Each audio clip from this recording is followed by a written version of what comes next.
So, welcome listeners to a special Unsheathed production that I've had in the works for a while now. It basically boils down to me and my friends watching all 6 of the Star Wars movies.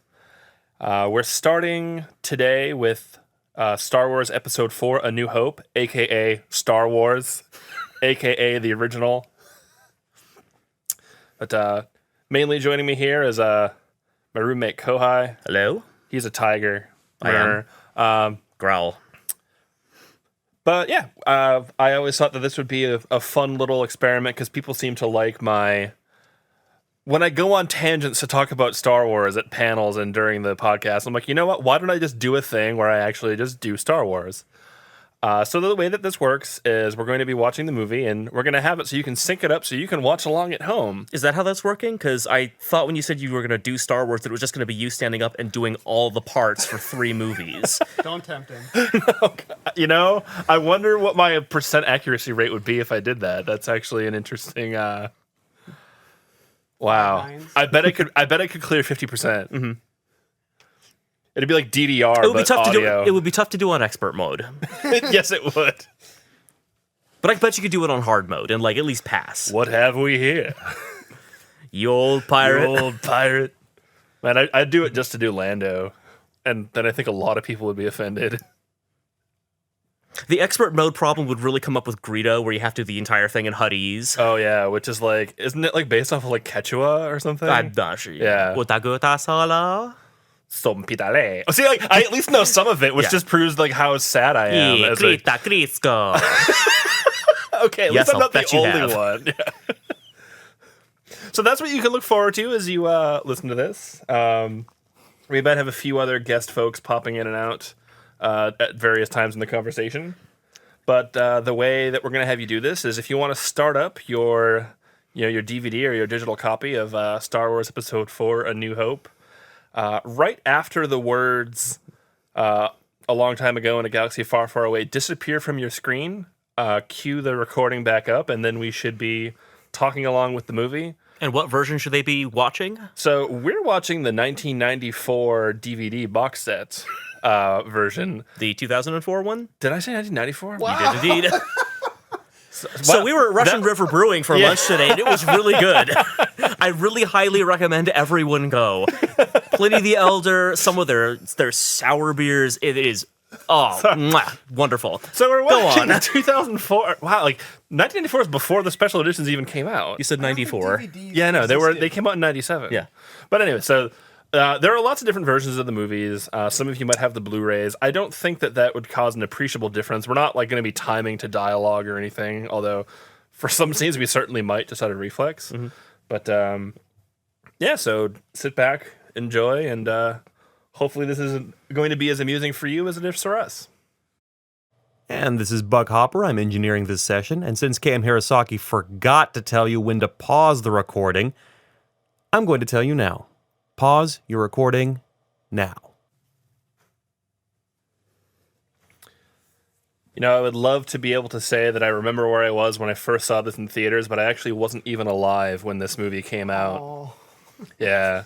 I was alive for Empire, just not for this one. Empire came out 6 days before I was born. Oh, wow. That's auspicious. Mm-hmm. I always remember when I was younger and was old enough to read and really parse things. I remember when I noticed that this was, Episode 4, A New Hope, and I was like, wait a minute, everyone just calls this movie Star Wars, but it actually has its own title. Mm-hmm. And I always thought that it was weird that nobody ever called it that. And I think it's because as the original Star Wars, it's just it's a cultural institution, and people it's always going to be Star Wars to people, I think. Minor aside on that, not me, but a friend of mine, will say that, from back home is a huge Star Wars fan. And at one point when he was a kid, he watched the movie and really noticed that, Episode 4, Episode 5, and he realized, wait a second, that means there has to be an Episode 1, 2, and 3. This would be back in, 89 or something like that. And his parents almost had to sedate him. That whole afternoon was no. 4, 5, and 6. There has to be a 1, 2, and 3. But what's weird though is that like I remember getting plot synopses of them in the 80s. And I remember it being like, yeah, then like in episode 3, like Anakin Skywalker and Obi-Wan Kenobi have this big lightsaber duel and Anakin falls into a thing of lava. Like really weirdly specific things that did actually come to pass. Real quick aside here, I know that Red Letter Media pointed this out already, but this really is one of the most amazing opening shots in any movie ever. Yeah, there's a reason that this is iconic. I mean, like, just everything about this opening sequence here with the Star Destroyer coming in is just super cool. And it still looks great even by, like, today's special effects standards. Yes, plus 1 point to anyone who can name the rebel ship that's escaping. For those of you playing along at home, that is the Tantive 4. Correct, well done. Nerd. It is a Corellian Corvette. I forget what the actual serial number on it is. It's like a MS-80 or something. I've only heard them as Corellian Corvettes. There's also a modified Corellian Corvette, but that's another story.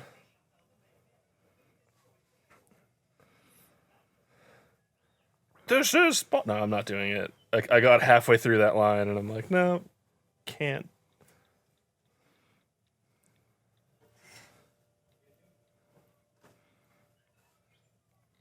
As you can see, this is really early on in the rebellion, where the rebellion had not yet really put together a high budget for their uniforms. So that's why they're really just going for like the sort of like grays and earth tones with the black 70s vest. And the horrible They helmets. blew all their money on the helmets, and They're hideous. yeah, Sorry.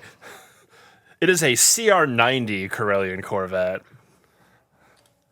Yes, I did look that up, and not in my brain. Much as Jericho would be disappointed to hear that that's just not in my brain. So is he just like using force lightning to get through that, or like As what? did they just burn through the door, or I think they had fusion torches. Yeah. That sounds like something that they would use. And we're going to do the whole stand in the hallway and back away slowly and not try to find cover strategy, I see.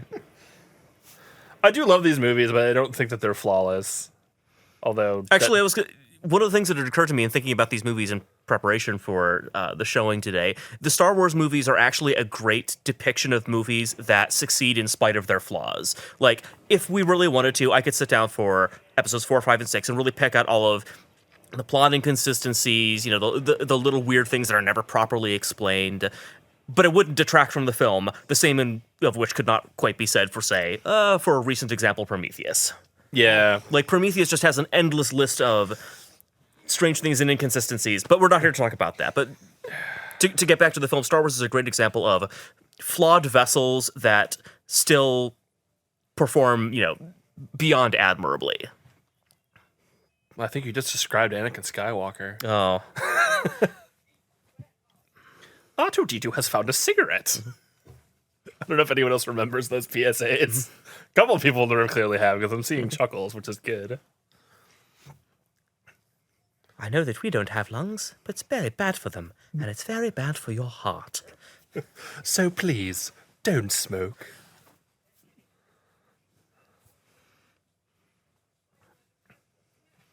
Yeah, first reference for the spice mines of Kessel. Which is like...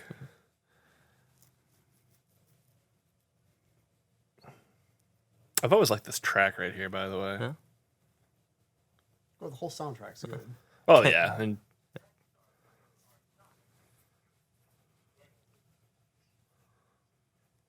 I find it amusing that he chokes people when he could just choke people by thinking about it. So it seems like he's expending a lot of calories to do this when he could, in theory, just do this. Well, that's not what they're showing, but like he's the Black Knight. I mean, he's a huge. You know, Oh, yeah. they got David Prowse, who was a weightlifter, to do the performance of Darth Vader inside the suit. So they got a physically large man who, you know, really can show off like how much power he has by, you know, lifting up Captain Antilles. Point to everyone, breaking his neck and throwing him against a bulkhead. Like, related to Wedge? Not at all. And thank you No. for noticing. Antilles is actually a very common Corellian name. It's like Yeah. Smith. Yes. yeah, it is. It's like the Curly version of Smith. It's like, no, we're not all related. What, do we all look the same to you?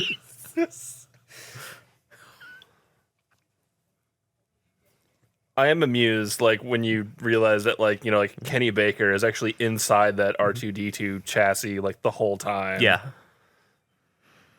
Like, you'd figure that's something you could just do with remote controls, but no. Like, You know, it probably speaks to my lack of viewership of older movies. I don't actually know Kenny Baker from much other than Star Wars and Willow. There's a lot of crossover between Willow and Star Wars. Oh yeah, I mean, like the reason that like what's his name, Warwick Davis. Right. Real quick though, right here with the whole "don't fire," there's no life signs on board. Does not fly with me when you're in a universe where there are droids are all over the place. In the whole opening sequence, just on board the Tantive 4, we saw at least like half a dozen, if not more, droids. And also, they mentioned looking for the stolen data tapes, which means they're looking for something physical. Right. Also, it's not like Star Destroyer turbo lasers have ammo. If we waste ammo, they dock my pay. Yeah, like no, like just why wouldn't you fire on those? Yes. Carrie Fisher, ladies and gentlemen.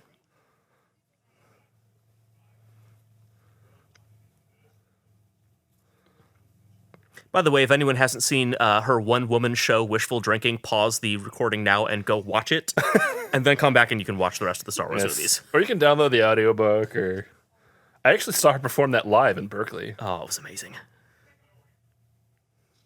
I think it's interesting that they overdubbed Darth Vader with a different actor, but they actually have Anthony Daniels like in the C-3PO suit. Oh, really? Yeah, that's actually him in there. Oh, God, that'd be an ordeal. I guess if you need to both, you know, pantomime and voice a gay robot, it helps to be the same guy. I don't know. Wait, C-3PO's gay?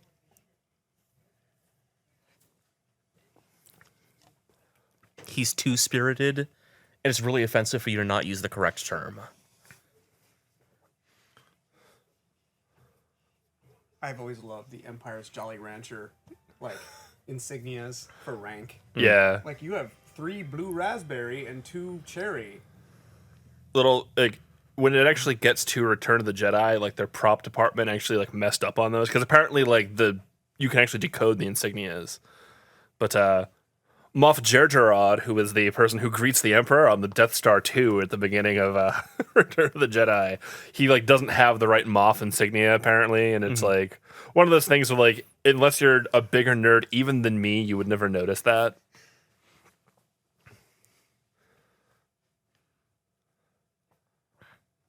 Oh, we've landed in Tunisia. Mm-hmm.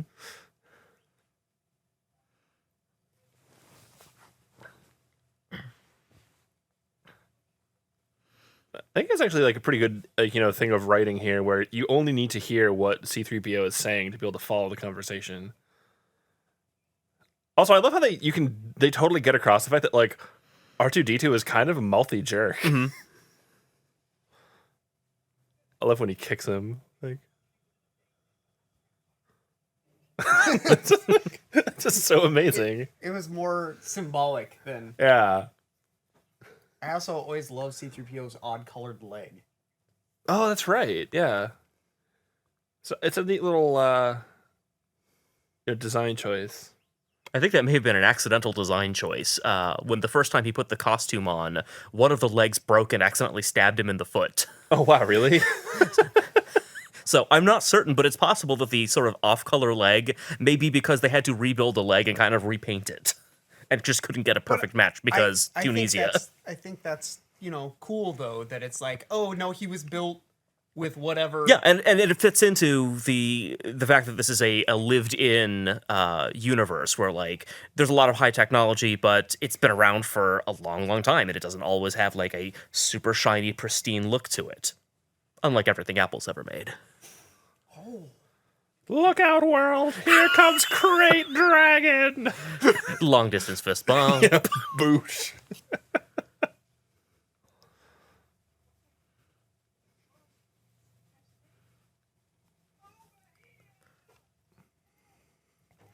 I also like the little rods between his upper and lower arms. Although that had to have been wearying to not be able to actually... Oh, yeah. And once again, we have here some special edition lighting changes. Oh, yeah. The scene used to be in the That's right. daytime. Shooting day for night. That being said, it's actually a pretty unobtrusive change. I mean, given the fact that both of you just went, "Oh yeah, that's right," and like it didn't immediately just jump out, "Hey, they messed with the scene." Well, I sort of unconsciously recognized it. Like I remember, like it because it's Tunisia, and like if you do anything during the day, bright as anything. They'll fix it in post. It's fine. Yeah, and then they did 20 years later. Also, little known fact to our listeners out there: Jawas are actually rodents. Yeah. Teeny, I guess.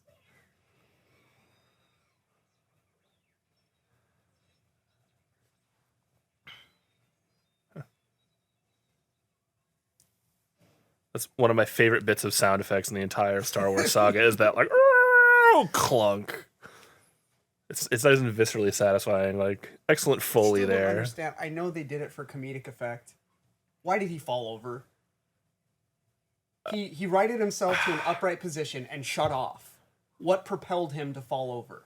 Oh, I never thought of that. They'll fix it in post. I mean, I understand why they did it because it was amusing and they got to play a little sound effect in him tipping over, but there's no mechanical reason. Jer, I forbid you from contacting George Lucas to notify him of this. I don't care what you... Oh, wait, you may he's have been the right. first person to ever notice this before. I forbid you from contacting George Lucas and promoting, like, another special edition to correct this flaw. R2-D2 shot first, but then didn't fall over when the Jawas shot back. And we got the sand crawler here. Yeah.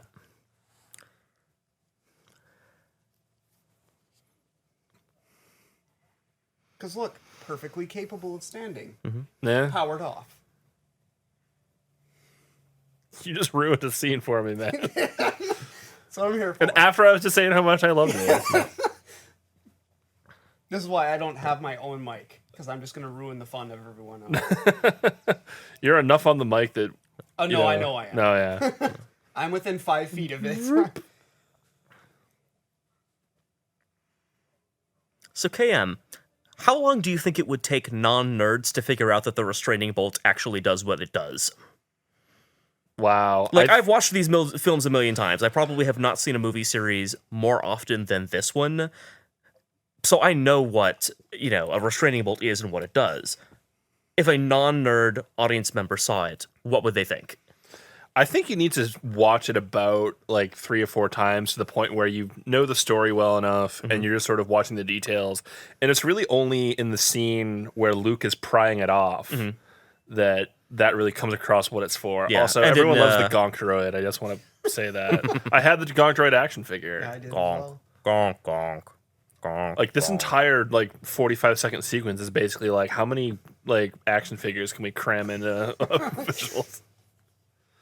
But yeah, that's a good point. Yeah, and then C-3PO's got one on there too. Yeah. The restraining bolt. So is it just an electric jolt? No, it's it sort of overrides some of the free will circuitry that droids theoretically could have. Yeah. Basically, it makes it so that you have to obey commands that your owners give you. So that you don't run away. You don't and run you away don't is one want of to them. run away. Right. Like every droid. Sorry, I'm getting really. I apologize to everyone. Every droid has essentially the equivalent of Asimov circuitry, where it's like you have to do what you're ordered to.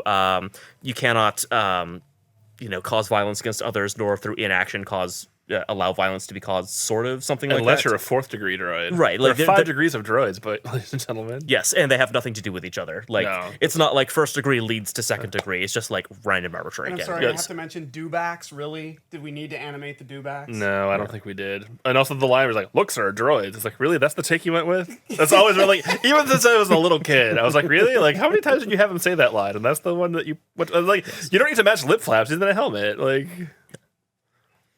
although I did always think the Sand Trooper like orange shoulder patch was cool. Actually, I like the Luxor droids line. If for nothing else, I remember being in high school when the special editions were coming back out, and like there was like a top 10 list, like a mock-up top 10 list of like things that are going to be added to the movie, and one of them was like the Luxor droids character now has like a 5-minute soliloquy on like. I found this little piece that indicates that they're droids. No, wait a second. That was the characters on the back of R2-D2's head were green before, and now they're... See? I mean, he's a robot. They change. Yeah. I think he has different panels. It's a context-sensitive around his panel dome. that updates dynamically during according to Sometimes function. showing So Klingon. yeah, there you go. I think I had that as an action figure too. Boy, it's like circus of crap. They're trying to sell to people here. I was gonna say I'm reminded of the people who come by on Santa Clara trash days and pilfer things from my front yard to resell. But not the sofa we put out. Oh god, our legendary sofa that like between our sofa and Jericho's old TV So Dude, we got some frat boys to come pick that up yeah. for the lofty price of $0. for the lofty price of $0. Hey, they took it. Not our problem anymore. So I saw actually an article really recently. Like all of these sets that were out in Tunisia are still there and people live in them. That's awesome. Also, the bit here about like if he gets a translate, make sure it speaks bocce. Like that's one of those lines where it's just like it's such a one-off line, but everyone remembers it. Like, oh yeah, bocce is apparently this language in the Star Wars universe, and not an Italian lawn bowling game.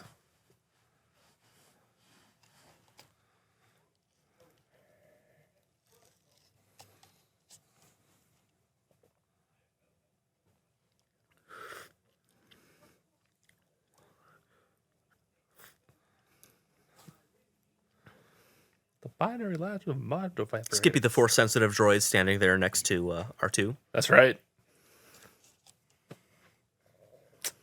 There's like a little Elseworlds what if comic where the R4 unit there like is like a R4? force sense. I thought it was an R5. That's a really stupid digression, and I Nerd immediately wish I hadn't said anything. I'm sorry. Wait, because Luke calls it. He says this R2 unit's got a bad motivator in about a minute here. I thought he said it was an R5. No, he Well, said we'll he, find out. Okay, well, yeah. he does say this R2 unit has a bad motivator. Okay, well, But oh no, you're right. It is R5D4. Yeah, I you're thought- right. Come on, Red, let's go.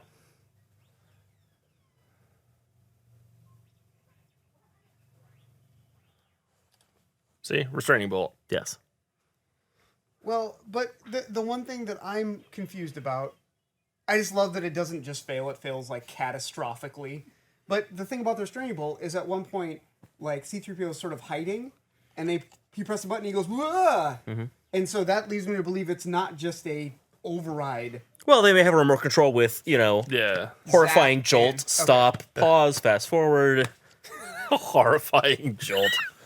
There's a Robo horrifying puppy jolt. commencing 5-hour yipping sequence. Yes. So Skippy, the Wonder Droid that's being taken away there, there's actually a little Elseworld comic, as KM mentioned, that depicts the R5 unit as like a force-sensitive droid who... He like sees the future and realizes that like R2D2 needs to like help Right. rescue the princess and destroy the Death Oh, Star. if- like if- self-destructs. If Luke doesn't get R2D2, the rebellion never gets the plans. Luke dies with his family back at the homestead, and so the R5 unit chooses basically to like incinerate his motivator.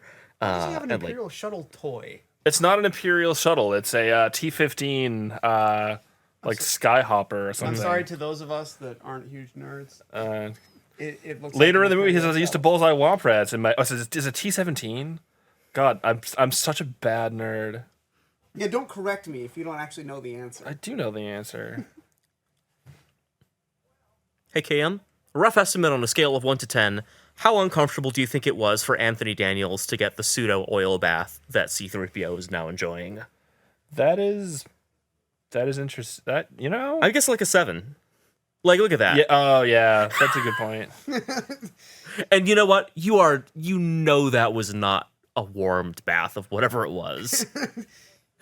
Anthony, I'm going to put you in a really uncomfortable Sorry, let me do my George Lucas voice. Anthony, I'm going to put you in a really uncomfortable plastic suit here, and then we're going to lower you down into the oil bath that C-3PO needs to heal his joints, and it's going to be probably about 56 degrees Fahrenheit, so try not to shiver too much because that'll show up on the film. We can fix it in post, but... I don't think he sounded quite that fat yet. Was he B-word fat? I bought the bauble. I don't think he's B-word fat yet. Okay, sorry. he has a- He was rail okay, thin when this was. so- Oh, yeah, I know. I jumped the numbers from T-15 to T-17. It's actually T-16 Skyhopper. Oh. Although T-17s do exist, but Okay, yes, on that is a average, model you- of a T-16 Skyhopper. On average, you made it. Yeah, I did. By the way, and part of Carrie Fisher's thing. She talks about how like the Sherlock Holmes theory that you can only remember so much and learning extraneous details. And she talks about how there's just a part of her memory that she'll never get back because it is permanently devoted to the "Help me, Obi-Wan Kenobi, you're my only hope" speech. Yeah. And she can still do it verbatim at the drop of a hat.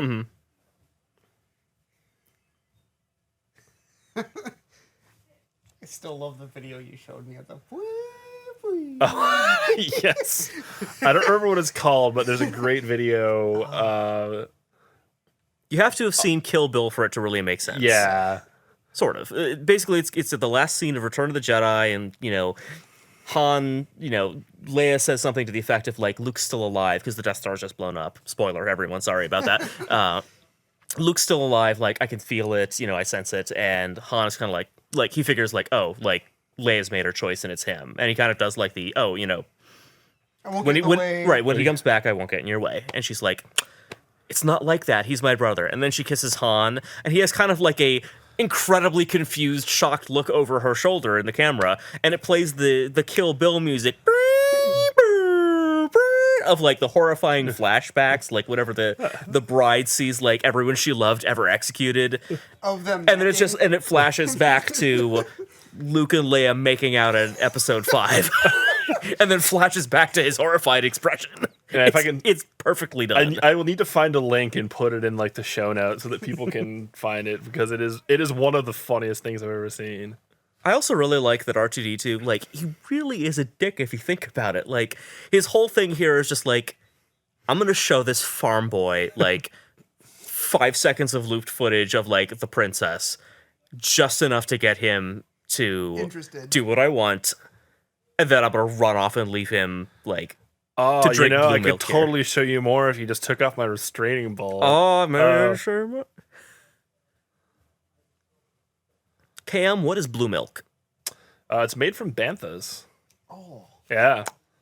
It's made from banthas, or I was extracted just gonna from- say. Sorry. it is milk from banthas. It's like the one like old SNL sketch, the Banthamatic. Oh god. Just take a bantha and like push it in the Banthamatic, and you get blue milk out the other side. That's good banta. But like, speaking of like other like, just minor details, like everyone remembers like Aunt Beru's like thing of blue milk. Like it's just one of those things that Oh, like, it looks so nasty. I'd Yeah. drink it. Yeah, but it's Star Wars. Of course you would. Yeah. Guilty as charged.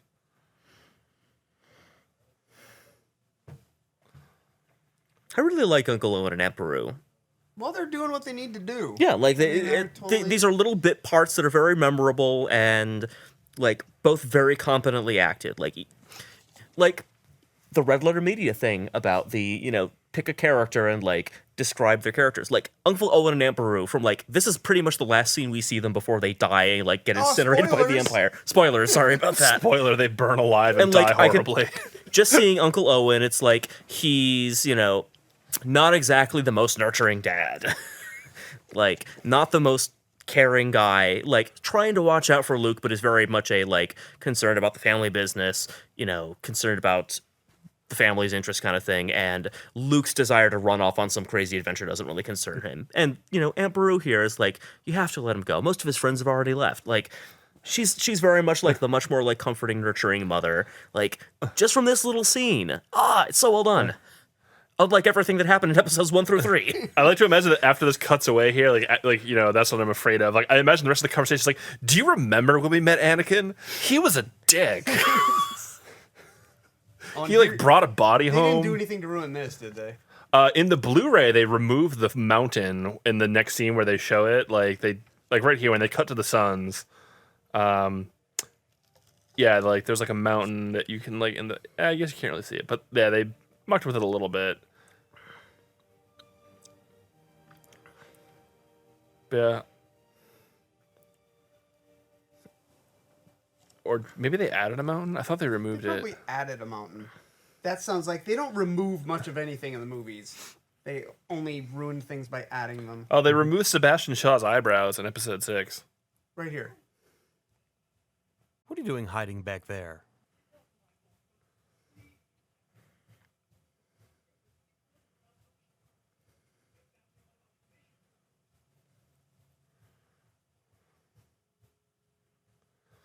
I bet you in R2D2's little droid mind right now, he's like, all right, I'm going to be rolling with Jedi again, lighting people on fire and, hooking up with hot princesses.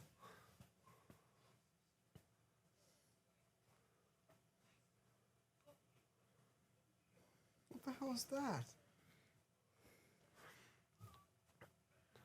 I wonder if sand people is like considered like a racist term, like not on Tatooine. I don't know. What are they called? Tusken Raiders. Tusken Raiders, yeah. Oh yeah, that's probably racist. If they're Yeah. Tusken Raiders, why do they have gaffy sticks?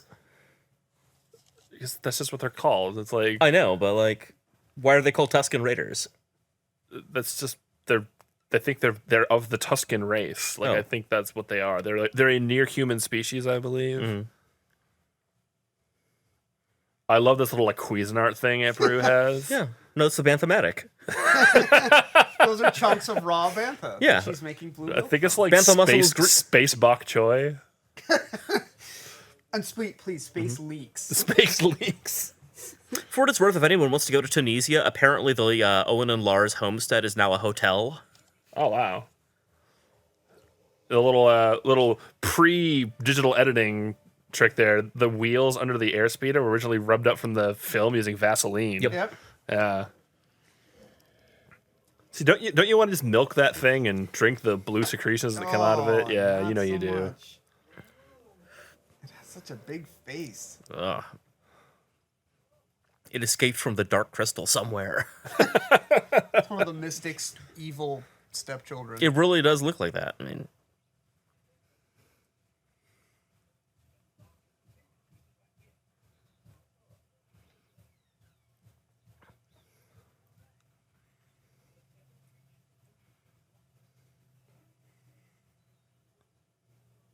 I wonder what the or worse would be. Maybe a crate dragon? I don't know. Like, what's worse on Tatooine than being ambushed by like raiders that just want to kill you the and take your stuff? Sarlacc. You can't really be ambushed by it. Yeah, he's nowhere near the Great Pit of Carcoon.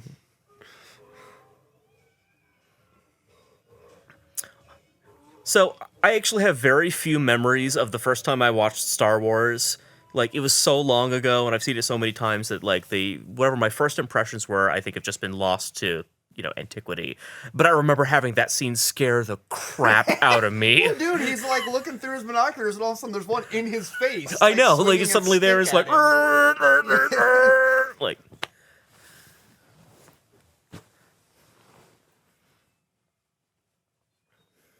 And here's like another bit here, like this thing when Obi-Wan Kenobi does the crate dragon howl. Oh, is that what it is? Yes. Okay. He's mimicking the howl of a There's an additional edit on that scene in the Blu-ray.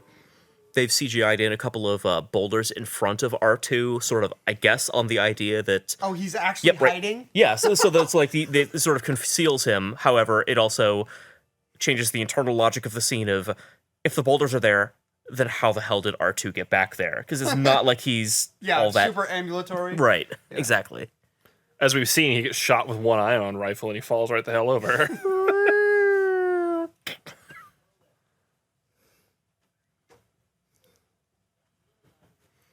I think that like everyone like there was like a misconception that like Alec Guinness hated this role, but apparently he didn't. Like apparently he was actually quite fond of the character of Obi-Wan Kenobi. I think he just got bugged by the amount of people, or perhaps it maybe boggled is the better word, about like, it was like, it's a perfectly fine role, but for him, he may be just like, or may have been a little taken aback by how much people latched onto his, wise old warrior. I was gonna say like John Delancey's role in My Little Pony, which has stunned him so much that he's making a documentary. Really? Yes. Cool. Isn't that the Kurgan? No. No, that's Clancy Brown. Sorry. Yeah. And that was also Highlander. Yes. And not at all My Little Pony. No, I Although know, Clancy thank Brown, you. like bring in Clancy Brown as like Big Mac's like grandfather or something like that. There we go. Are you guys making My Little Pony references? I have never seen an episode of My Little Pony. Let's move on. So, Alec Guinness is a really solid actor.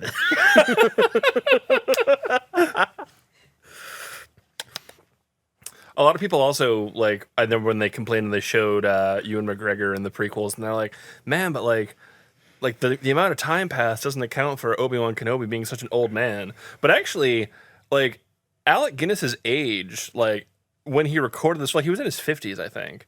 And like if you actually do the math of like, if you assume that Obi-Wan is like 18 in episode 1 and then like I think he's around 30 by the time episode 3 rolls around, like in his Yeah, late because 30s. it's at least another Yeah. 9 years before yeah. episode 2, and then another couple before episode 3. Right. And but like if you do the math, like Alec Guinness is about as old as Obi-Wan Kenobi would be at this point in 0 BBY, which is what, or is it 0 ABY? Oh god, they have that too. Like, when's the millennium? Is going to be like a Yeah. problem for the Star Wars universe in another 830 years?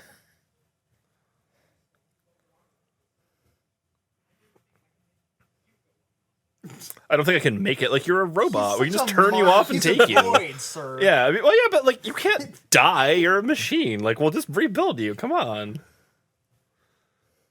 Oh, the George Lucas wipes. Don't worry, C-3PO. Your suffering isn't complete.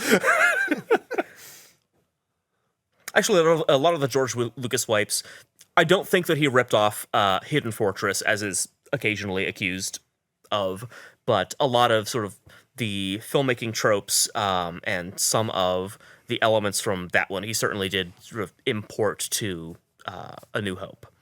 Those of you who haven't seen a Hidden Fortress, go watch it. It's an amazing Hidden Fortress is a very good Kurosawa movie. classic. Yes.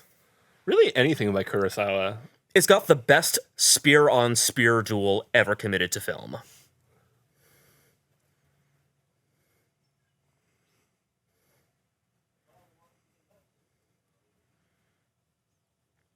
Now, like, I wonder, is that just a big blatant lie too? Your father wanted you to have this? I don't think Anakin Skywalker ever said, "Hey, take this lightsaber and give it to my kid that he didn't think was even alive." And they certainly didn't part on great terms, which, as you'll remember, is Obi-Wan leaving Anakin to burn horribly. Which I'll talk about that more when I do the episode 3 recording, but like, so much about that whole scene bothers me. This is such a cool scene, like the introduction to the lightsaber and just the way it moves and sounds, and just Luke's sense of like awe and wonder. Whoa, careful! Like C-3PO's right there. Well, that may be a depth perception thing. Yeah. Although it does... C-3PO sitting there, just like with his dead eyes staring into the center of the carpet. I don't think he's actually on. Yeah, he would have switched down for a while. Yeah. And also, Anthony Daniels didn't want to go into the call sheet that day, so... We just stuck the C-3PO there. suit. There's a hook behind it, holding it to the wall. We'll get that in post. From a certain point of view.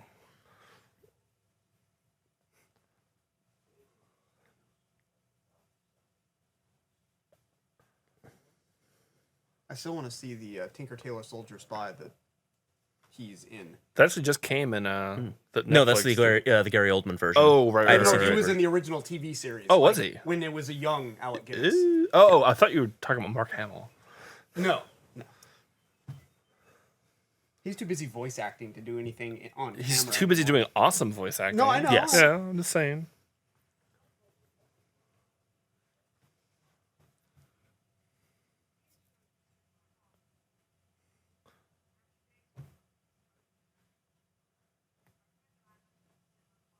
If it hadn't been for this movie, we wouldn't have had Corvette Summer. That's oh. I don't know if that's a good or bad thing, to be honest. We haven't discussed this aspect of the film yet, or of any of the films, but like John Williams' score is so fucking good. Like it's this little sort of theme that he's got in the background that's got sort of like Leia's theme and sort of like a little bit of the theme of the Force going on. I noticed that we all sort of went into silent reverence as soon as Princess Leia's thing started playing. Yes. Like, we didn't want to talk over it too much. Help me, Obi-Wan. You're my only hope. And like, it's just so laden with little things. Like, she addresses him as General Kenobi, and that's not the only time anyone calls him that in these movies. And I think he would prefer it would be forgotten. That's why he moved to Tatooine. yeah,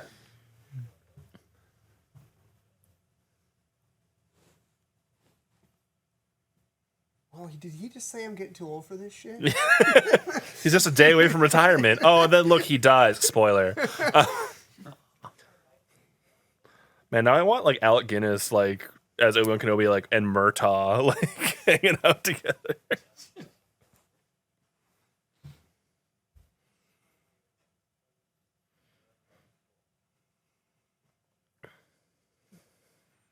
little bit of Qui-Gon Jinn influence there. Like, no, you're not too old to learn about the Force. Like every Jedi ever will try to tell you. Because we don't like to train people who have free will. We like to steal them when they're babies. And them and their indoctrinate families them. don't have a choice. Oh, God. Everything about the post-Rusan Jedi is messed up. You'll have to define that for those of us that So the don't know. post-Rusan Jedi refers to the Jedi after the Treaty of Rusan, which happened 1,000 years before the movie that you're watching right now. Hence the 1,000 years of peace that, Senator Palpatine. like refers to. Senator Palpatine. We did not bring Oh, you here to dude. discuss Hey, Peter this in a Cushing. committee. Oh, yeah. He is, man.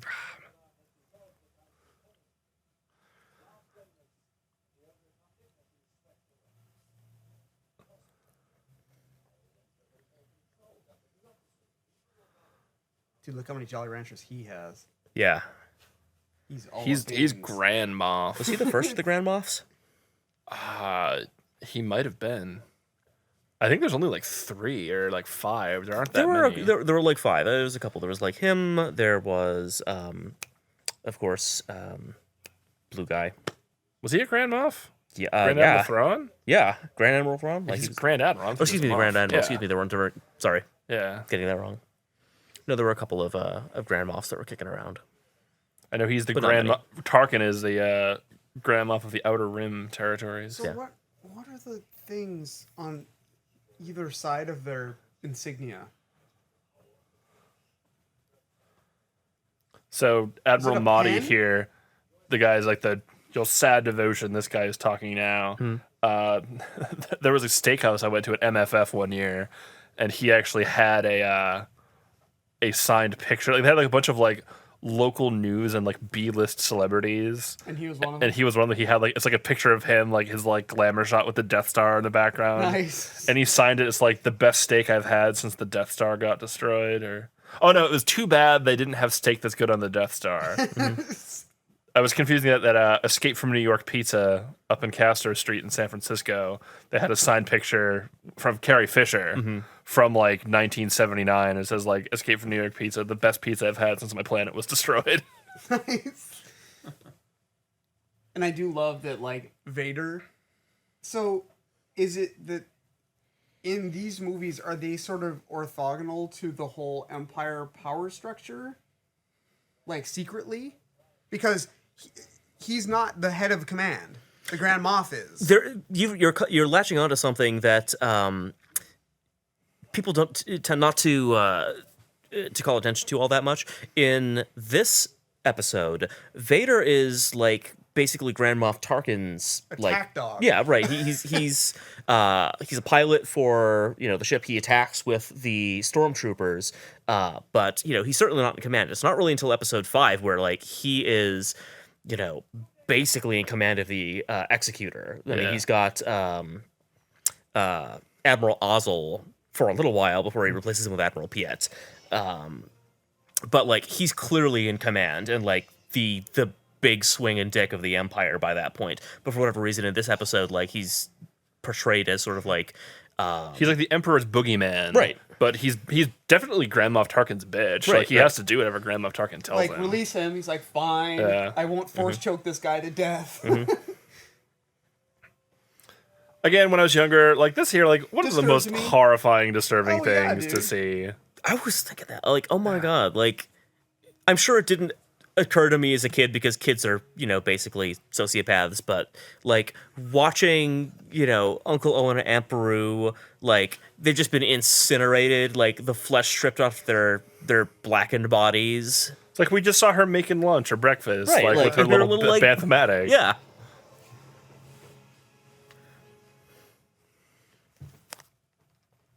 But yeah, so I think, like, Vader in this movie is pretty much his enforcer. Yeah. I mean, He's he an is the enforcer, Black and he's Knight, also yeah. like an agent who sort of acts directly, kind of on behalf of the Emperor, but isn't in charge. Like he, as I mentioned, goes on the attack. He is going to interrogate Princess Leia, courtesy of Dr. Ball here. Good day, sir. This is a flu shot. Man, like one of the greatest robot chicken bits ever. Yes. I just love that slow head turn. Like he doesn't even need to say It's like, anything. yeah, it's coming. You're gonna tell me what I need to know. And like this actually, it's a little subtle thing because like you basically have Darth Vader up in her grill with a torture droid, and then like clearly she doesn't talk, which says a lot about Princess Leia's integrity that she's like holding up under like imperial torture It's under Darth Vader himself. Very strong will. Yeah. Yeah, I think they cover that in the audio dramas, but I don't quite remember them well enough. Oh, dude, I don't remember them blowing up all the Jawas too. Oh, yeah. no, there's a little Java. That's how they Or found, Jawa. you know, where Empire. they sold the Jawas Oh, to. that would stink. Yeah. Throw another Jawa on the fire. Throw another Jawa on the Barbie.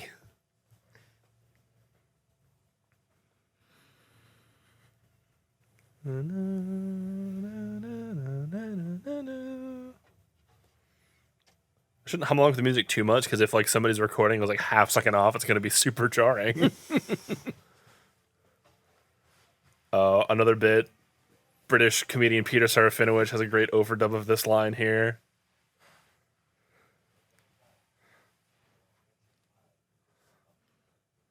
It's a fucking shithole. Yeah. Fucking shithole. Oh, what? Did they Yep. really need to add in Womp Rats? Yeah. At least you Really? know they're Womp Rats. What? At least you know they're Womp Rats. I only know they're Womp Rats because of the Star Wars MMO, Oh. where there are many missions to kill Womp Rats. Are they like your on Tatooine. butterflies? Yeah. CG. What is that? That's a Ronto. That was also not in the original movie. Well, really? Yeah. You think the entire CG monster not in the original movie? So look at this. Like you're blocking off the entire shot. Like why would you? Oh, that's a really bad wipe too. Like I'm sorry. Cinematographer. By the way, if it suddenly magically sounds like Jericho is louder and crisper than he was before, it's all just a trick of the mind. He's always sounded like this. Since before you were born.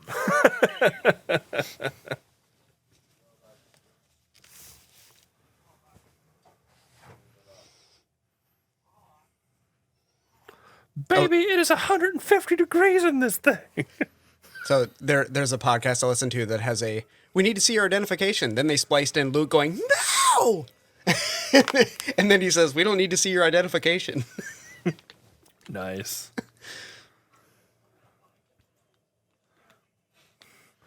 I love how racist C-3PO is for an etiquette and protocol droid. Yeah.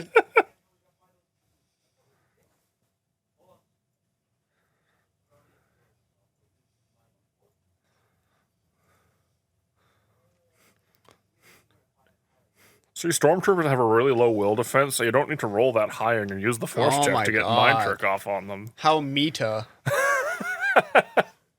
Quite.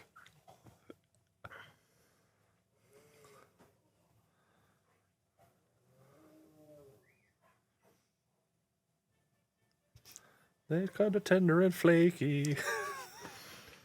To pass them up is a big mistakey.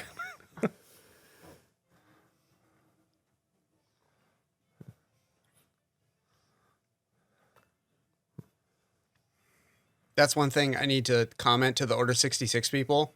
This is not good music to talk over. Oh. It's a Chadra fan. A Deveronian. Biff. Biff. Zapdo was asking me, does the Cantina band have a name? And I'm like, absolutely it does. It's Figrin Dan and the Modal Nodes. Wow. Yeah. I didn't even need to look that up. I just know that. Because I'm a loser. So this I don't understand. Like, they're droids. They're not going to drink anyway. Yeah. Isn't that kind of like telling someone you'll have to leave your iPod outside? Yeah, exactly. Like,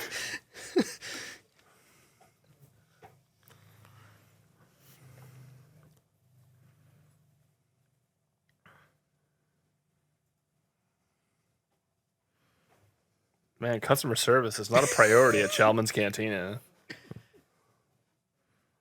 Oh, some Duros. Duros. Nice.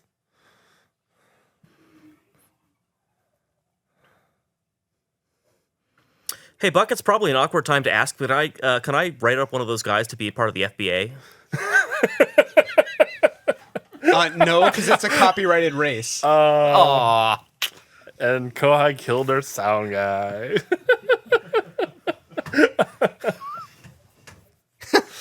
just love that he's like, oh, by the way, if you didn't understand, the guy doesn't like you. Like, I actually like the Robot Chicken. We've mentioned them a couple times. Version better, where like in Robot Chicken, like Ponda Baba, who's the Aqualish, there is like just taps him on the shoulder, is like, "Excuse me, can I like get in a seat next to you?" And then like, Doctor Evasion throws him across the room, and Ponda Baba's trying to be like, "Don't listen to him. He's drunk. It's okay. I'm not." I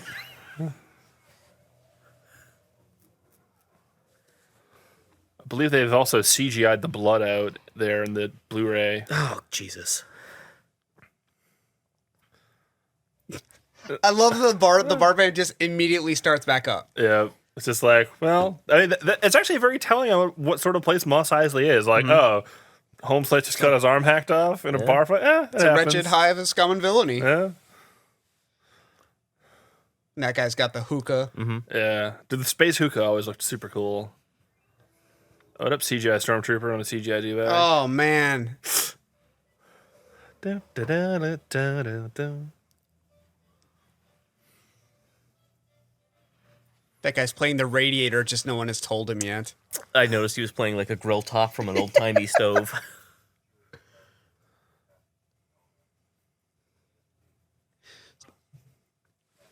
So Obi-Wan approached Chewie? Yeah. Yeah. Well, he's just asked around the bar. It's like, I'm trying to find a ship. Like, Oh, okay. runs into Chewie. Chewie hooks him up with Han.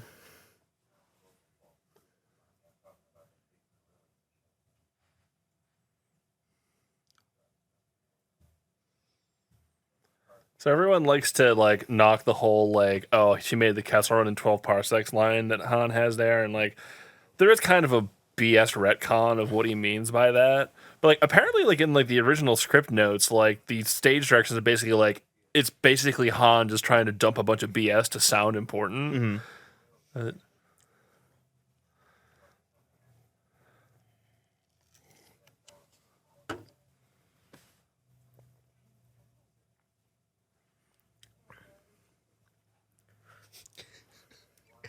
You?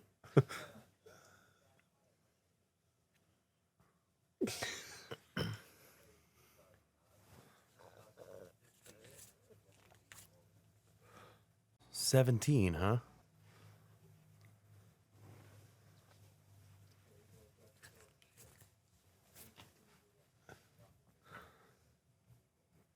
Docking Bay 94.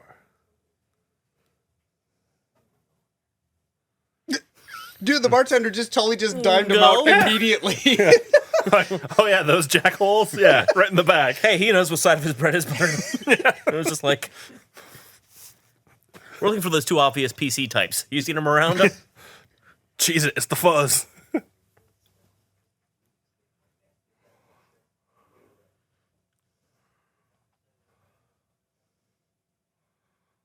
Not for 2 more movies at any rate.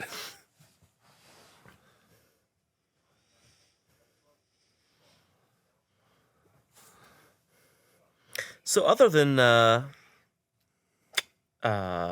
George Lucas's choice of having Greedo shoot first, this is actually a really nicely done scene. Yeah. Like, illustrates Han, it illustrates his problem, sort of what's going on with him, his own sort of risk and what's at stake. The fact that people are willing to try to come and kill him to get it done. In public. Yeah. Now, Well, I mean, was he subtitled in the super special edition? I swear to God, I've seen subtitles for this scene. Oh yeah. Yeah. No, just the with just our This little version setup isn't showing subtitled. it, yeah. Okay.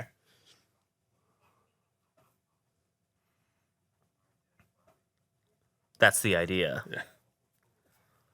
I've been waiting for this a long time.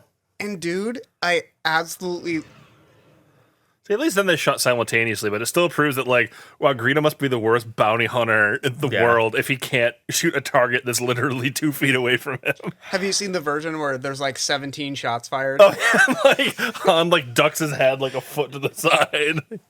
No, he doesn't move at all. In the version I've seen, it's just there's continuous bolts leaving Greedo's gun.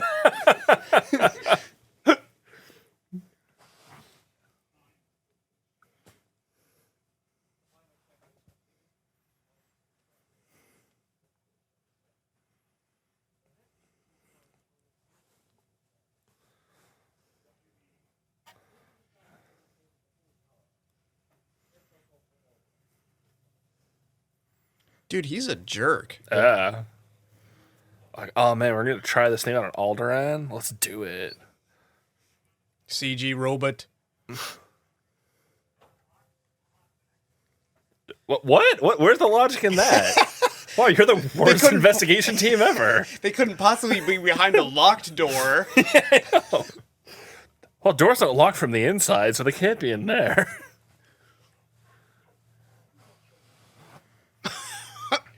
I love the idea that there's like swearing in binary. Whoa, what is that guy? Did I see him in San Francisco? Yeah, he's the dude that's down by Fisherman's Wharf. Right by the dude who hides in the bushes. Well done.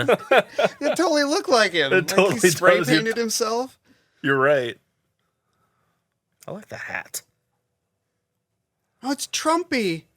Trumpy, you could do stupid. Oh, this scene made me so angry. This is not a good scene. Like, it was. Like, we already established everything in the scene with Greedo right before this. This is why they cut the scene out. Like, all of the dialogue they had in this scene, which didn't work all that well, they took and put in the Greedo scene. And, you know, for a long time, this scene with the original, you know, human actor was shot, you know, was presented in, you know, Star Wars conventions here and there, Yeah. and you could actually see it, and it was sort of like, oh, neat, it's like a little deleted scene you couldn't otherwise get to. And having it in the film with, like, a fully done Jabba, really... One of the themes of this film is revelation, of the series of films. Like, we learned that, you know, Darth Vader killed Luke Skywalker's father, and it's only later on that it's like, oh, Darth Vader is his father and Leia is his sister. We hear about the Emperor in movie 1, we see a glimpse of him in movie 2, and then in the third movie, we finally get to, like, see the Emperor. It's not until, like, the final confrontation that we really see him face to face clearly, that kind of thing. It's all about, like, revelation and, like, revealing things so in their own time, and having Jabba show up in person After not he all just that- sent his lackey. right, like Which like makes he's just no sort of like sense. hanging out like with his Yeah. like really gay friend there in the leather pants and the goggles and the like the gay stash in the corner, like Well, and also, like, I don't want to see a young, trim Jabba. yeah, and also want- it's really neat that they put in Boba Fett, but nonetheless, Dude, I don't care. Like, I like Boba Fett. No, that scene did not need to happen. right, this is not Godfather 2 with Jabba as That's actually a second separate CGI Jabba. The one from the 2004, I got the year right this time, box set, is a completely redone CGI Jabba from the 1997 theatrical special edition release, which looks even worse. It does. It does. Same look, like we already just saw that like Chewbacca was...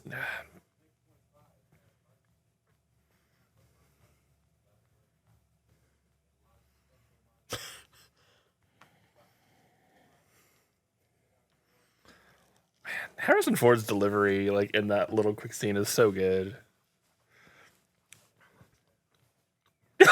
Oh, the look. Dude, droids are second-class citizens at best. Dude, that's totally Trumpy. It's like a snork. it sounds like what's the crap Good old Blastech DL-44 heavy blaster pistol. oh yeah.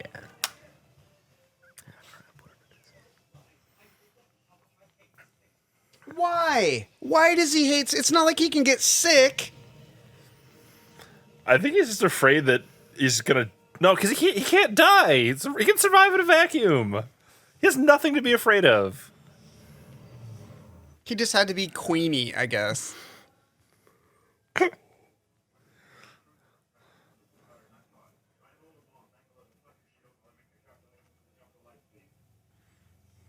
He has to do math. Stand back. I'm going to try science. Set your calculator to maths.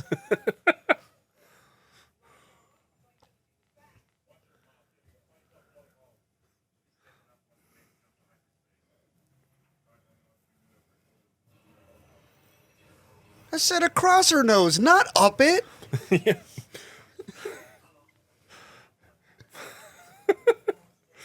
I did, sir. He's my cousin.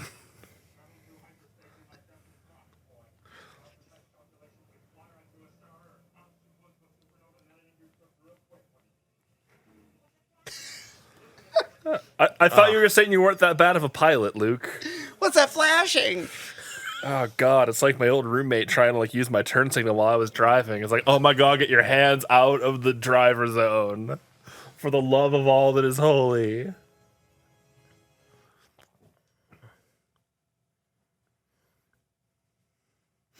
Yeah, seeing Alderaan suspended in the view screen there reminds me of a shot from Amazon Women on the Moon. And Wow. at the end, when the moon explodes and like they just blow up the model of the moon, and the part of it that was still attached to the string is like still hanging from the top. By the way, if you've never seen Amazon Women on the Moon, I have. It probably doesn't hold up, but it was really funny at the time.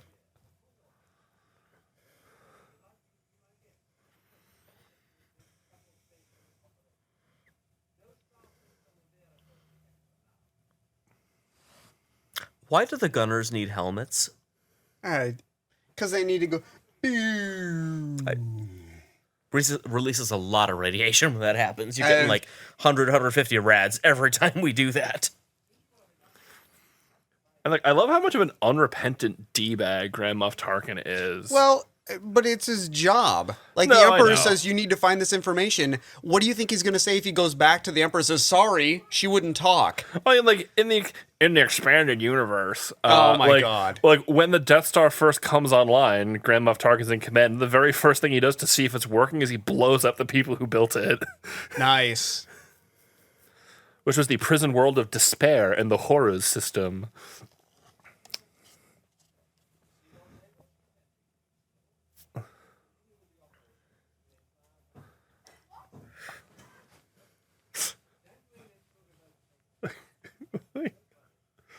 I just wanted you to tell me the answer. I'm still going to kill your family and everyone you've ever known. Yeah, like, why does that dude have a helmet? Yeah.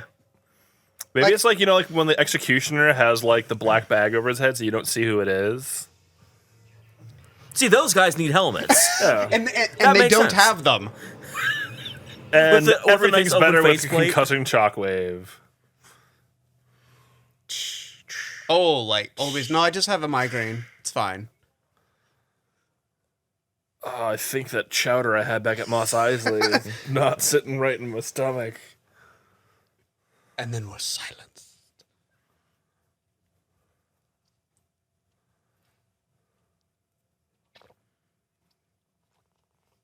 Do math problems 8 through 15 in the book.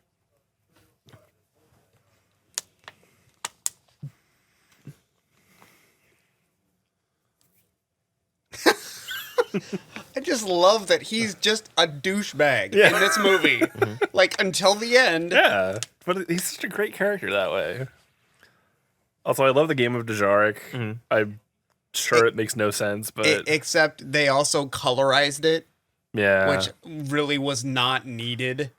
But you need to know that the Mantelian Savrib had that nice fashionable orange vest. Yeah, that's right. I know the name of my Dejarik piece is what? A semi-sentient species from the land of Ord Mantell. That's Yeah, but he doesn't care. He's a droid. I Can lo- he feel pain? I love how pimp like Chewbacca is in that scene where He's he's just like, yeah, buddy. Yeah, buddy. Yeah, buddy. Plus, I mean, doesn't C-3PO understand Chewbacca? And In theory, yes. I mean, so I mean, like, why, he why knows don't like they 1,000 languages. Oh, But I can understand why Shriwook wouldn't be one of them. It seems like, I mean, they're a civilized species. It seems like that would be correct, one that he would know. Maybe. I mean, they're currently a slave race at this point in galactic history, but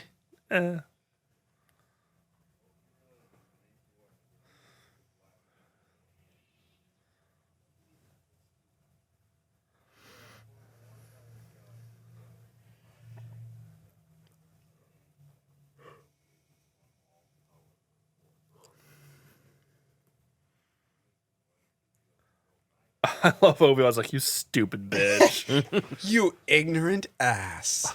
I'm like angry Santa right now.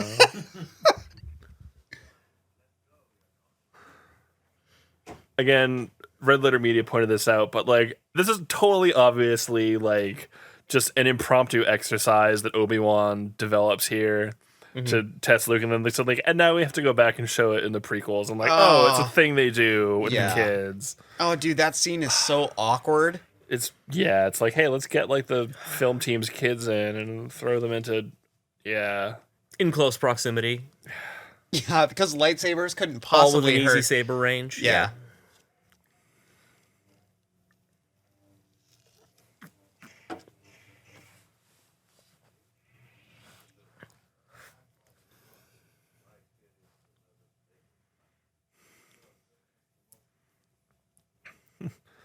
There's no such thing as luck. I was literally like 2 feet away from my master when he got stabbed through the chest.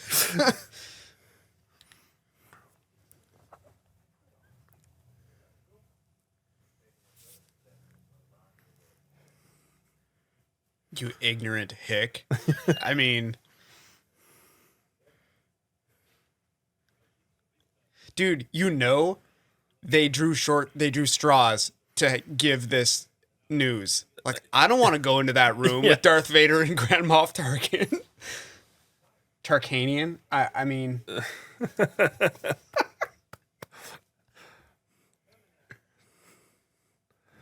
I love how he's just so angry. He's like, that bitch, like, kill her, like, just kill her. She lied to me even after I blew up her planet. Like, I'm well, done. to be You fair, just can't trust some people. to be fair, like, she totally, like, he played his full hand. What That's else is he true. going to threaten her with? Yeah. Like, you blew up my planet. I'm not going to tell you shit. Yeah, like, there is nothing else you can possibly take away from me. You could kill me, but at this point, don't really give a crap. Yeah. Like,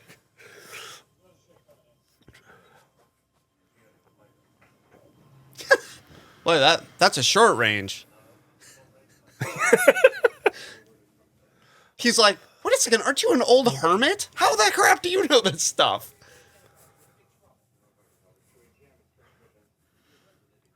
I mean, Actually, it has been established he fought in the Clone Wars. Whatever No, those were. I know he did, but Luke doesn't know that. No, he said he did. yeah. Princess In what- Leia's message mentions Luke that he, specifically says you fought in the Clone Wars. Oh. Oh, I love that sound.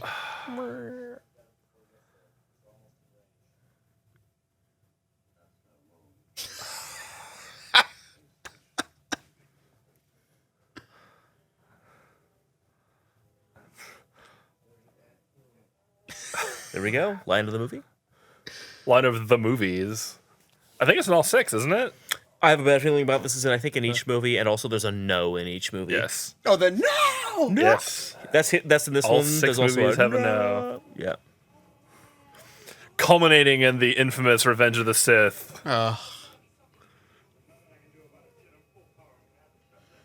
Actually, I think does Luke get it in episodes 4, 5, and 6? All 3 of them. Yes, he does, actually. Yeah, good for him. Because he has the one when Obi-Wan dies in this. He has it with Darth Vader in the End of Empire, and he has it when Vader basically says, "If you won't be turned, then perhaps your sister will." Yeah. So yeah, Do you guys remember Hardware Wars? I do. I do. Also, Thumb Wars. I always thought the Millennium Falcon looked so weird in side profile. That's a Corellian ship. It's And what kind of Corellian ship is it? I have no YT idea. 1300, I think, is the one you meant. That's right. I'm not that much of a nerd. I just know it's Corellian. CEC, the Corellian Engineering Corporation. As we Man. can see, the Empire has done away with such unfashionable trends as OSHA. You're no kidding. No, the railings? Nope. Why would you need a railing? Not a single railing. 100-foot drop. That's on you. That's to the reactor core, so we you're s- not living through We that. we save a material cost to build all this armor for stormtroopers that can't stop a primitive spear from penetrating it. A primitive spear, blaster fire, much of anything. The Stormtrooper armor was meant to be a faceless mass attacking you. It had almost no protection. Yeah. Oh, that guy's only got like orange Jolly Ranchers, so he must be like low ranking. Yeah. I'm pretty sure the Stormtrooper armor is made of the same material as clamshell packaging. No, dude, it's fiberglass. You can get it made, man. Mm-hmm. You can go on the internet. Before you were born. Oh, wait. No, that was earlier. Yes. Join the fight in 501st.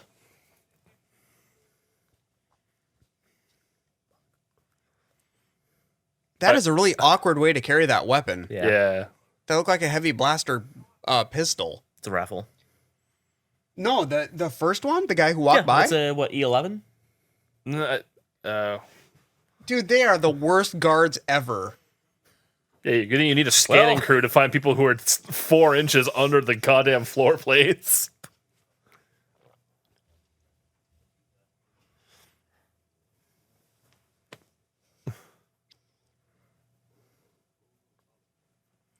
Wow. Wait, are you trying to get him on your side or off it? Man, there's some weird lines in this movie when you stop and think about it. How about you have an armed crew go with him? Yeah. Well, we think people might be hiding on board, but we didn't find them, so go up there and we'll assume everything's fine.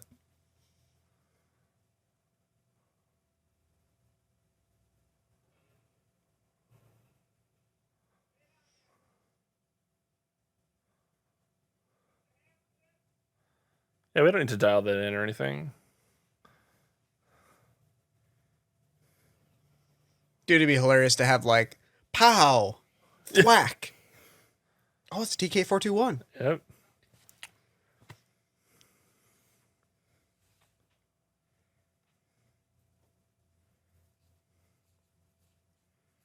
I like that he knows where to look. That was actually like really well played. Yeah. Like,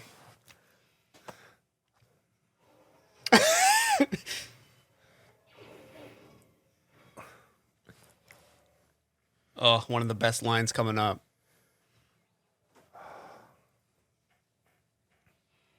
Dude, that door could freaking kill someone. Again, no OSHA.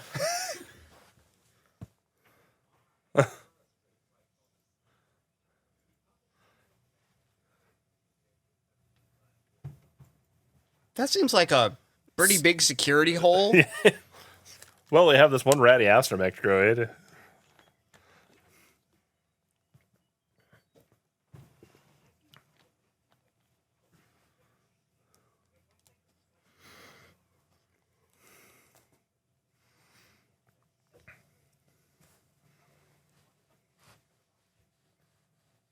Man, that's not a very good redundant system in that case. Yeah, if like you have 7 versions of something and like if one of them fucks up, fails? the other 6 can't copy. I mean, is it built on a house of cards? I mean,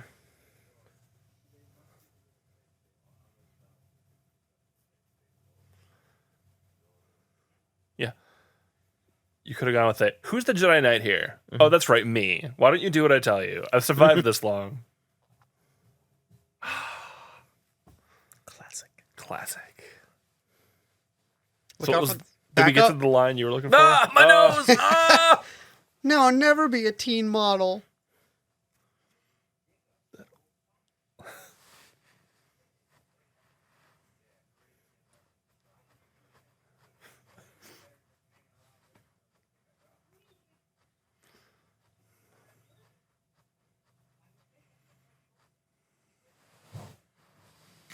Well, maybe you should ask him what he means.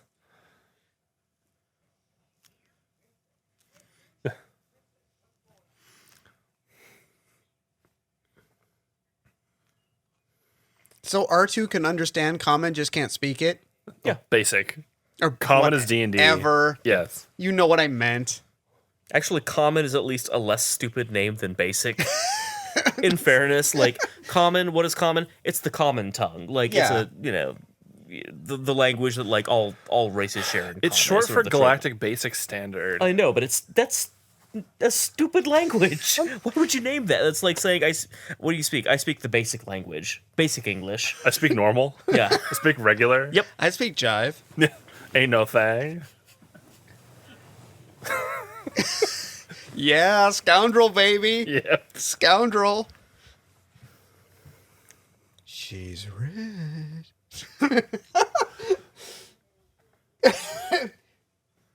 I want translations for Chewie. Yeah, one of he's like, don't fall for it, don't fall for it. Dude, shut Oh my up. god, like, dude, I owe you a life debt, so I'm gonna go with wherever you want to do. Oh, do not let him suck you. Oh, you bitch.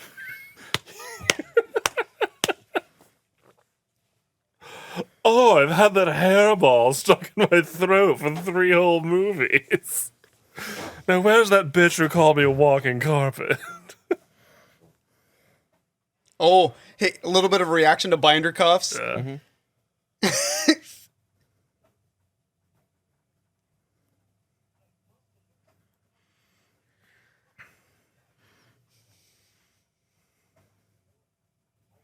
Yeah, we've just discerned already that stormtroopers won't go through a locked door. Locking the door is a sound, strategy against stormtroopers. Now, see, again, Like, why do droids have a why fear is instinct? it scared? And it couldn't get over that lip anyway. It would have just hit the lip and stopped. Yeah, anyone who's ever had a remote control car knows how that shit works.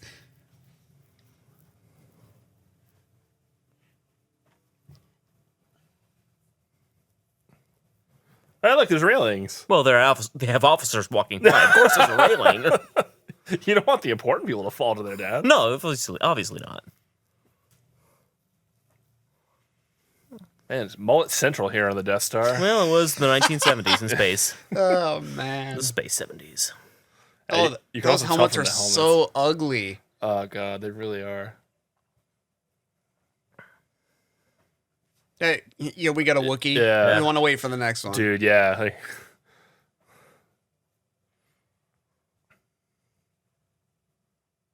By the way, they walk really crappily in formation. I was just thinking that. I They're was like, not man, in like, lockstep that is in not- any regard. Man, marching bands can do it better than that. Oh, comb your hair. I guess when you wear a hoodie all the time. Yeah.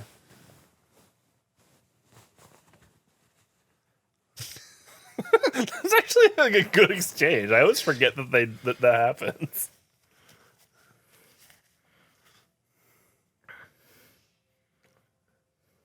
Yeah, that looks like a heavy blaster rifle. What's the? I was just gonna ask. What's the model of the big blaster rifle? It was based off of a World War One English machine gun, I believe. Huh, interesting. Okay. Lewis rifle. Let me see if I can.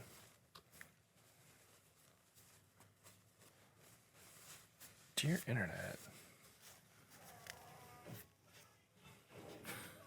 This is actually He's loose. Let me hand him a gun. Hey, they only need to distract them for a few seconds till they're all dead.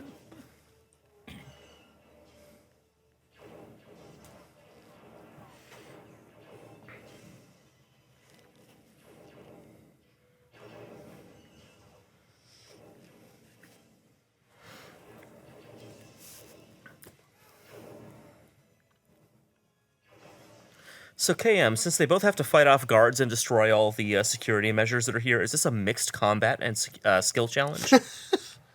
Well, it's not necessarily a skill challenge unless they can find other ways to shut down the cameras instead of just shooting them. Otherwise, it's more just, you know, a combat with an objective that isn't just limited to eliminating all combatants. Okay. His bluff is really bad. How are you?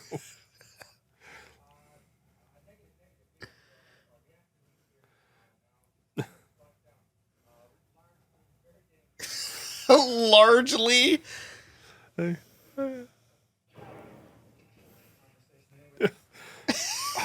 like that scene is just so amazing.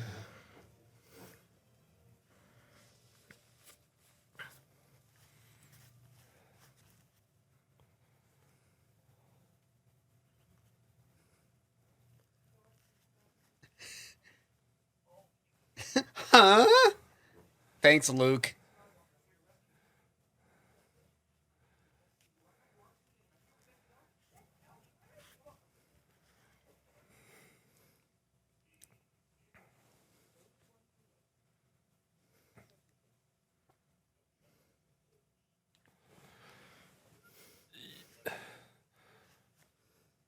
Then he cut me down and left me to burn in lava. pretty sure I recognize that. Awkward.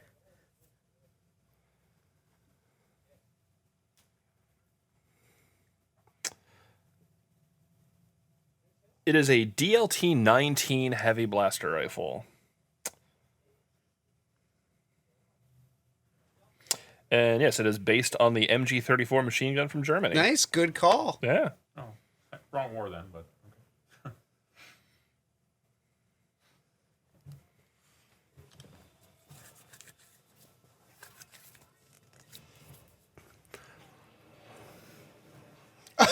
Yes, blow a single small hole in the door to form a choke point that they can mow you all down from.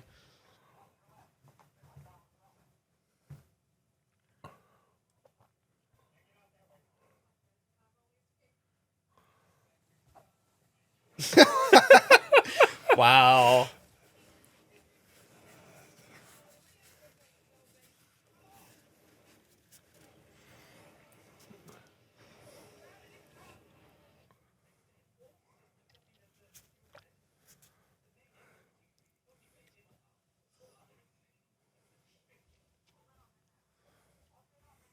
Oh, here it is.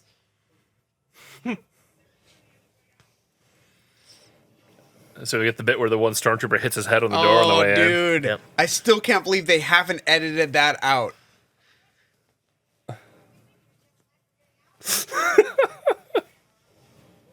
Dude, she's a noble? Yeah. A noble bitch. Yeah.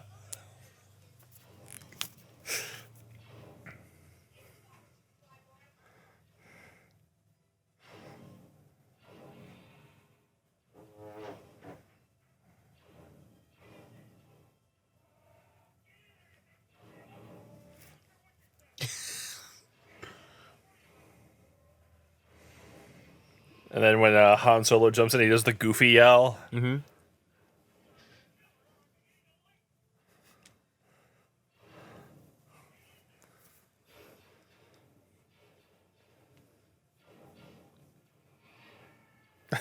That totally was the goofy yell. Yep.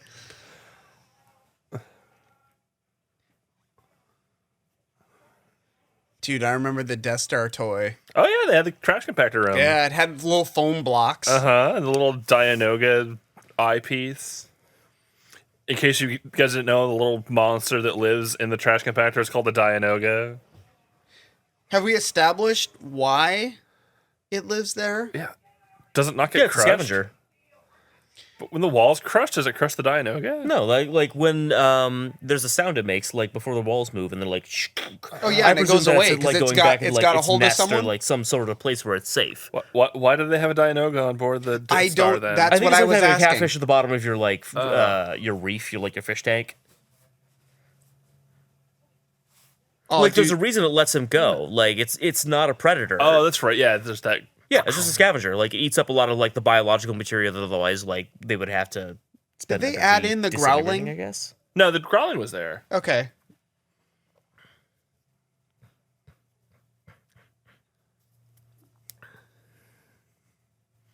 Looks like a Captain EO. Wow.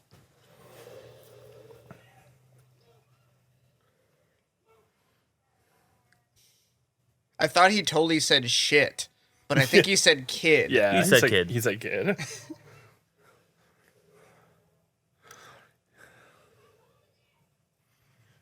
So I don't understand why it's choking him. I think it's just constricting around him in general.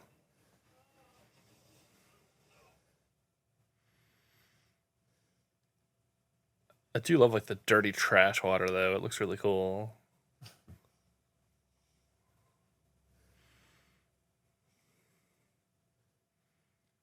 Dude, can you imagine Tarantino just ending the movie there? Yeah.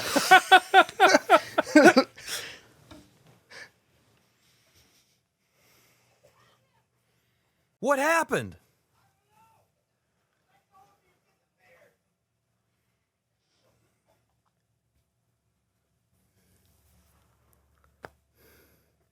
Is that number 2? Yeah.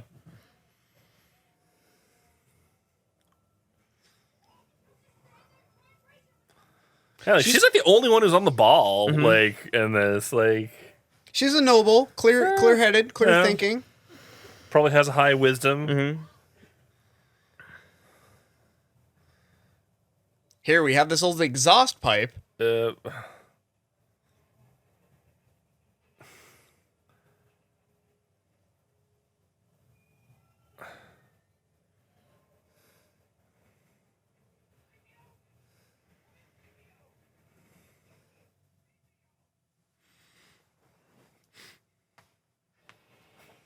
Here it is. Oh my god, dude. I can't believe as many edits as he's made to the movie, he didn't cut out the dude just clipping himself in the gourd. Yeah, he died 2 days later of a cerebral hemorrhage. and or when the Death Star got blown up. And or.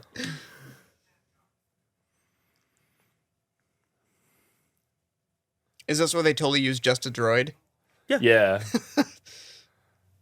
But for people who aren't big into role playing, you're probably not getting a lot of the. Nerdy references? Yeah, we're basically talking about like role playing game parlance and special abilities in the Star Wars RPG and whatnot. Like, wait, do we even have protocol droids? Why are they in this like No, information bay? I've seen one walking by. Oh, that's true. There's a black one. That's right.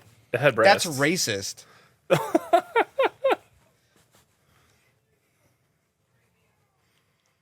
Oh, this would suck as a way to die. Yeah, I was just thinking that actually. It's like, oh man.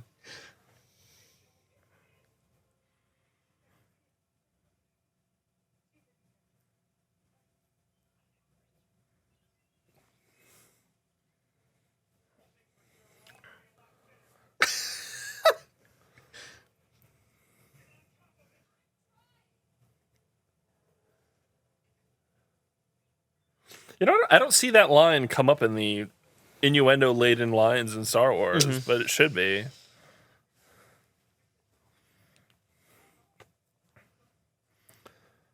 How do you forget? You're a droid. Oh my god. Who does? I was gonna say who designs 3PO? I'm like, oh, if you want to believe the prequels, it was Anakin friggin' Skywalker. Oh my god, that's still I think one of the most angering things about the prequels That he is built it? Anakin built C-3PO. Yeah, no, that's... Like it's such a like needless. Shut them all down!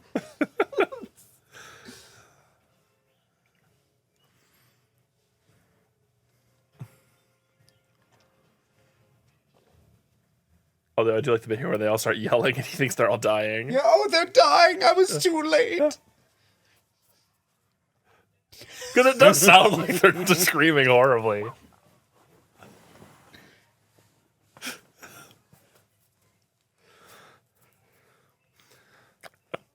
Great job, 3PO. Even though you didn't do anything. He did say to shut them all down. Oh, that's true. Hey, 3PO, good job telling R2 to do something important. And also, I love that... I just described your entire role in the series, by the way. I do realize he's probably using some obfuscation thing walking around, but it's like, oh yeah, dude dressed like a Jedi, totally walking all over the Death Star. There's like 8 or 9 of them. Another thing I hate about the prequels is just like, I always just assumed that like just those were his old man desert robes. Right. Not that it was a uniform. Yeah. Which, again, another one of my favorite sound effects after R2-D2 falling over in the Jawa Valley. Then it doesn't explain why he fell over. I know. Also, this little bit here, the control panel, they edited it so it's Aurebesh. Yes. That used to actually be in English letters. Yeah, had like a... Really? Yeah. So that's a good change. Yeah. That's Yeah, totally cool. fine. That makes some That's sense, and legit. it doesn't change the internal logic of the scene. Right. And we already know what he was there to do.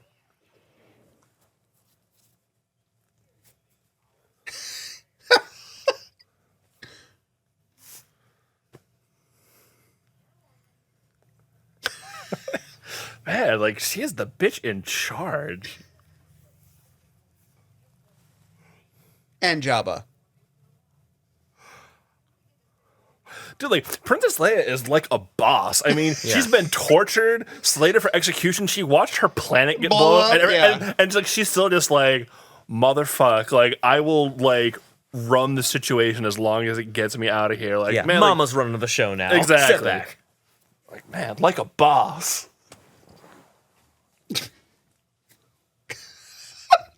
I love this so What the hell's going on? I don't know.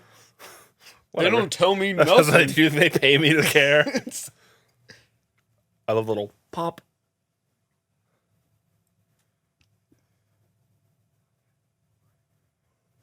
Outgassing? That would be worrisome. You're on the power center of the friggin' space station. Eh. Stormtrooper armor. They can handle, the couple hundred rads a day that you're exposed to. What? Why did they ditch the stormtrooper armor? When did they ditch Stormtrooper armor? When they get out them? of the... Yeah. Cumbersome? I guess. Yeah. And also, it was covered in filth. Oh, yeah, that's right. The element of surprise is lost when you're covered in garbage, I suppose. Yes. So, yeah.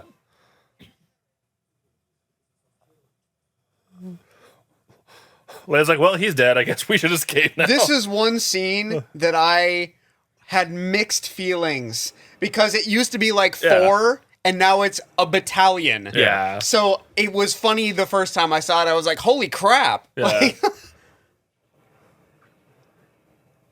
And I can believe that he accidentally stumbled across the stormtrooper barracks, and now suddenly he has to book it the other way.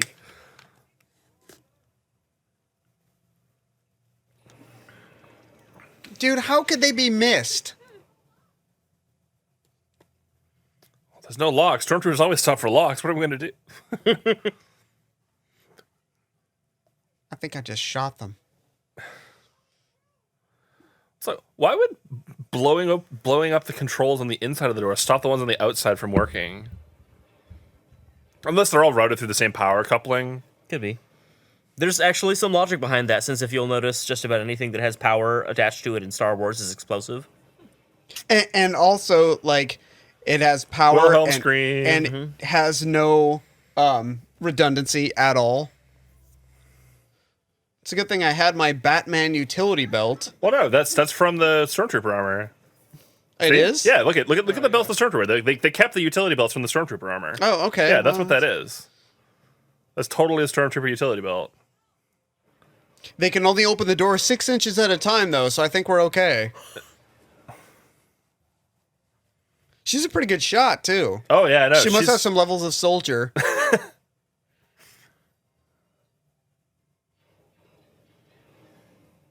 kudos to him for at least trying to get some shots in.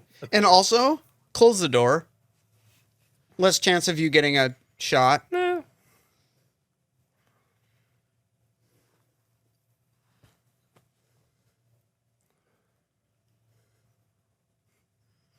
Yeah, I can totally buy that C-3PO and R2D can just kind of hang around and no one's going to bother them because clearly nobody gives a crap about droids.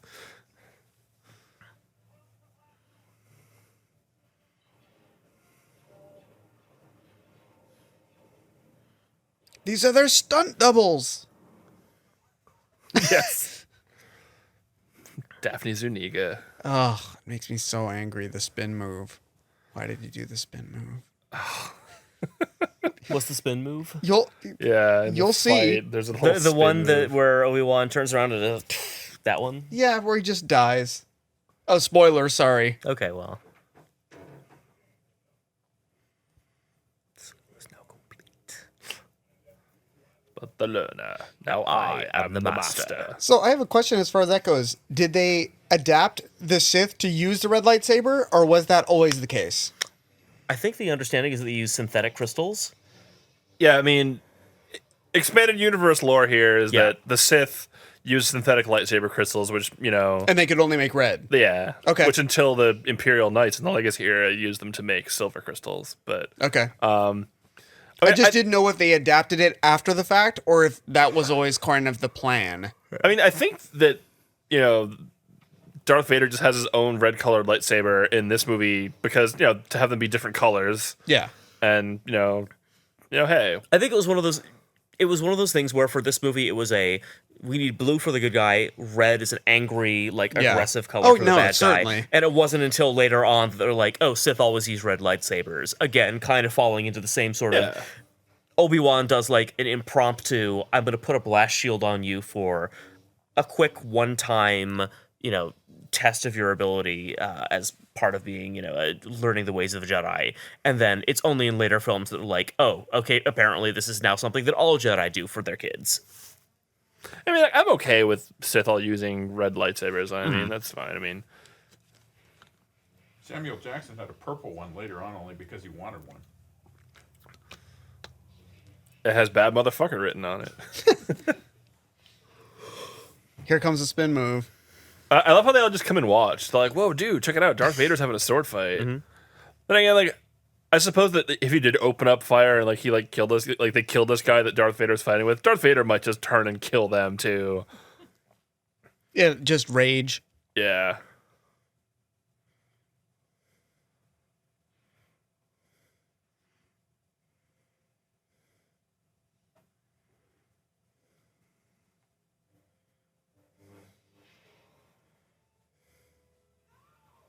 There it is. Yep. Yep.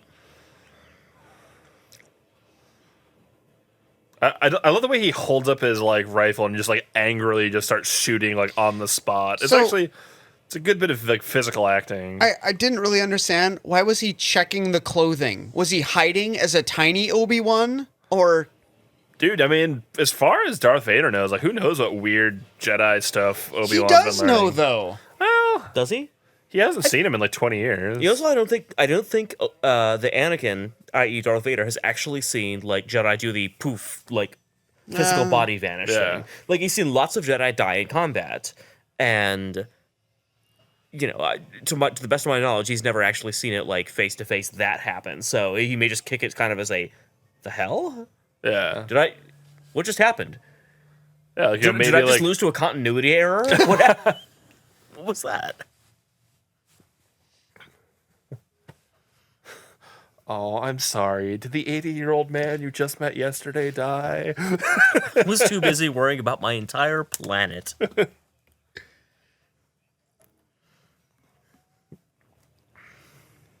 I like that they don't keep the guns normally charged. That's awesome. Well, I mean, you wouldn't normally want to do that.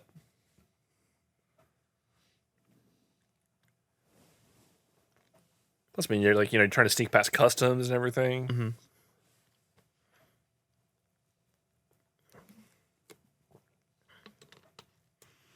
Oh, this is such a cool scene. I love like the World Oh. War II bomber feel with like the cockpit. It's like, oh, they're so cool. Like, I love like the cannon mounts. Like, they're so neat looking. A little bit of thing in the novelization of this movie, Ghost, written by Alan Dean Foster. They explain that the sound of the TIE fighters you hear is actually something that is broadcast inside the gun turret for the gunners to hear. Oh, so they can actually Yeah. tell distance and speed. Yeah, they basically, like, the ship sensors basically extrapolate where the ship is, and it plays that sound in the gun thing so that, you'll have a spatial awareness. And that actually makes a lot of sense and is actually kind of cool. Alan Dean Foster, who signed my copy of Splinter of the Mind's Eye. Wow. Come on, baby, hold I together. can't believe I was on writing panels with Alan Dean Foster. That blows my mind. Like,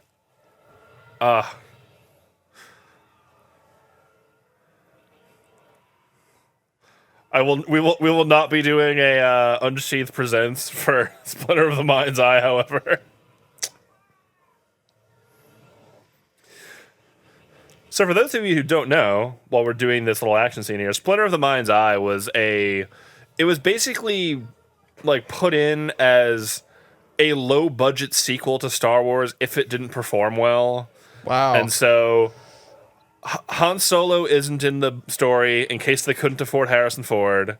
And the entire book takes place on this planet that's like covered in fog so that you wouldn't need to have like big special effects for all these set pieces.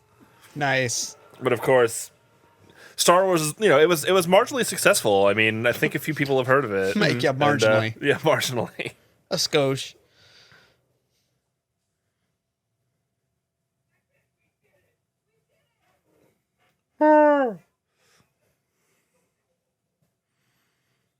He's such a whiner. Man, like, Dude, I think R2 said, "Shut up, you old queen."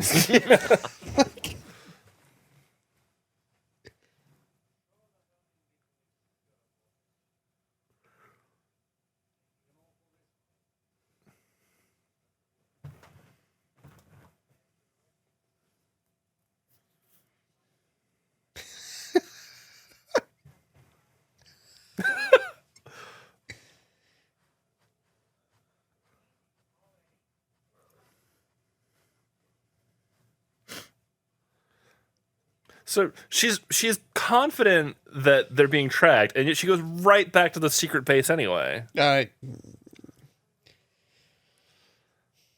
mean, I guess she doesn't really have anywhere else to go. Mm-hmm. All drunk. Oh. Too soon. Dude, it was like 20 minutes ago. This is all you get. That's what you'll receive.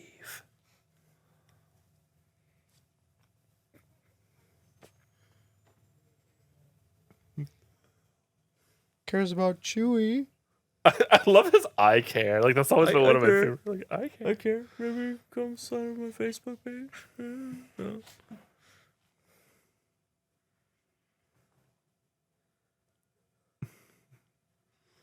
Oh. Oh. I like how he's just fucking with Luke. He has no interest in her at all. No. No. And like, he's just like, yeah, I'm a player, man.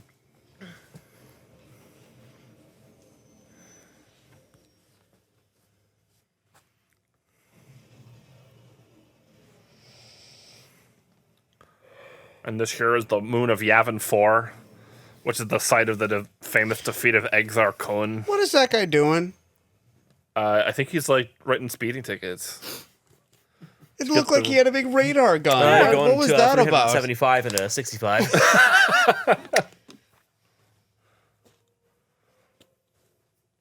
I love little people movers. Full of lazy people. The rebels. Oh, Luke, lose the poncho.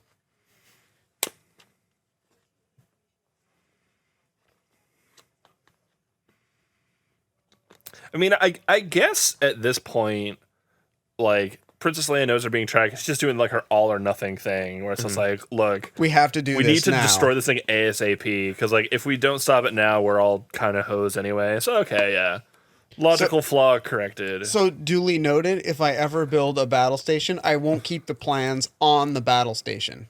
No, she had them from before. Oh, okay, that's That right. was why they're chasing her in the beginning. Oh, Kyle okay. Katarn retrieved them in episode 1 of Dark Forces. Yeah, from the Oh, the dude, Anoat could you imagine system. being on that post? That dude, like, up in that thing where he can't even sit down?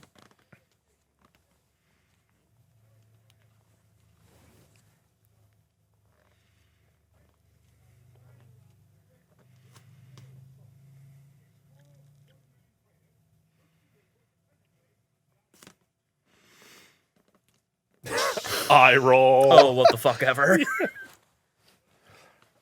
Man, I'm surprised they didn't update like these like that 70s graphics here. Like, Dude, I think this is, like, amazing for the time. oh no, exactly. I mean, they look really neat, but like, Of all the other crap he changed. yeah, I'm surprised they didn't like Pixar this shit or something.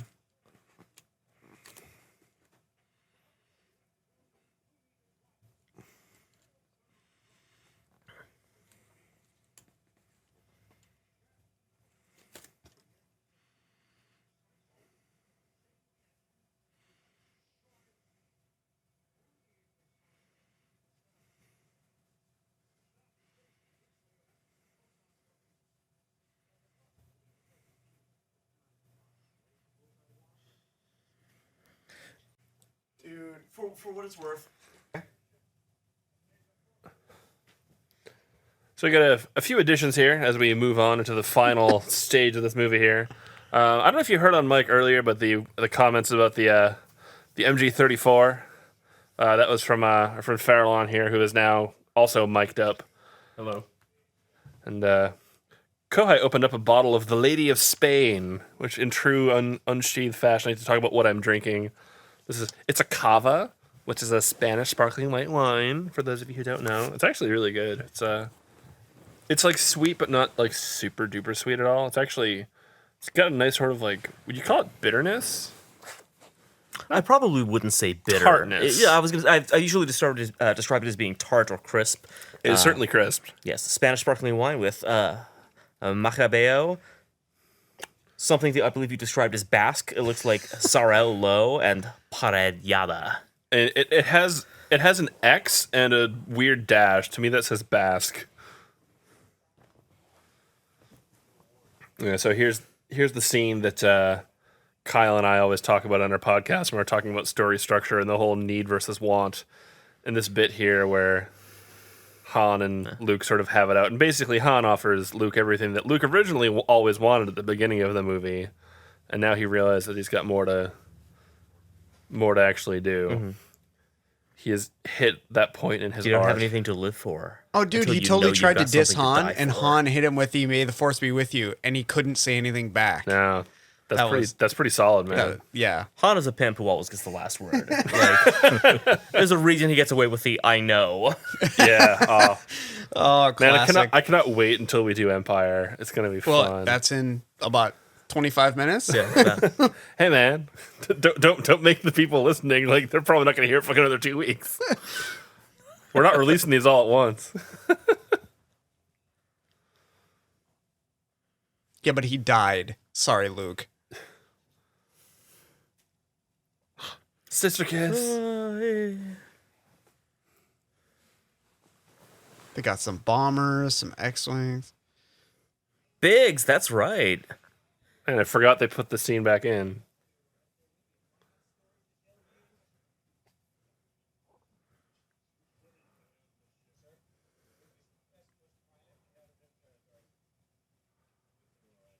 It's probably the only one from out there. Is that Red Leader? I think it is. Yeah. Cut the chatter. Red Leader is known as just as Red Leader. Red Squadron was the rogue squadron of its day. Then Yeah. half of them died. They're no lucky more squad. than Oh, like yeah. I don't know about you. I see pretty much 3 ships fly away at the end of this. It's like Luke, Wedge, and Luke, Wedge, Han, Y-wing with an unnamed pilot who probably is so scarred by the experiences of war that like becomes an alcoholic and then like dies as a carpet salesman. And Porkins, right? Porkins lives, right?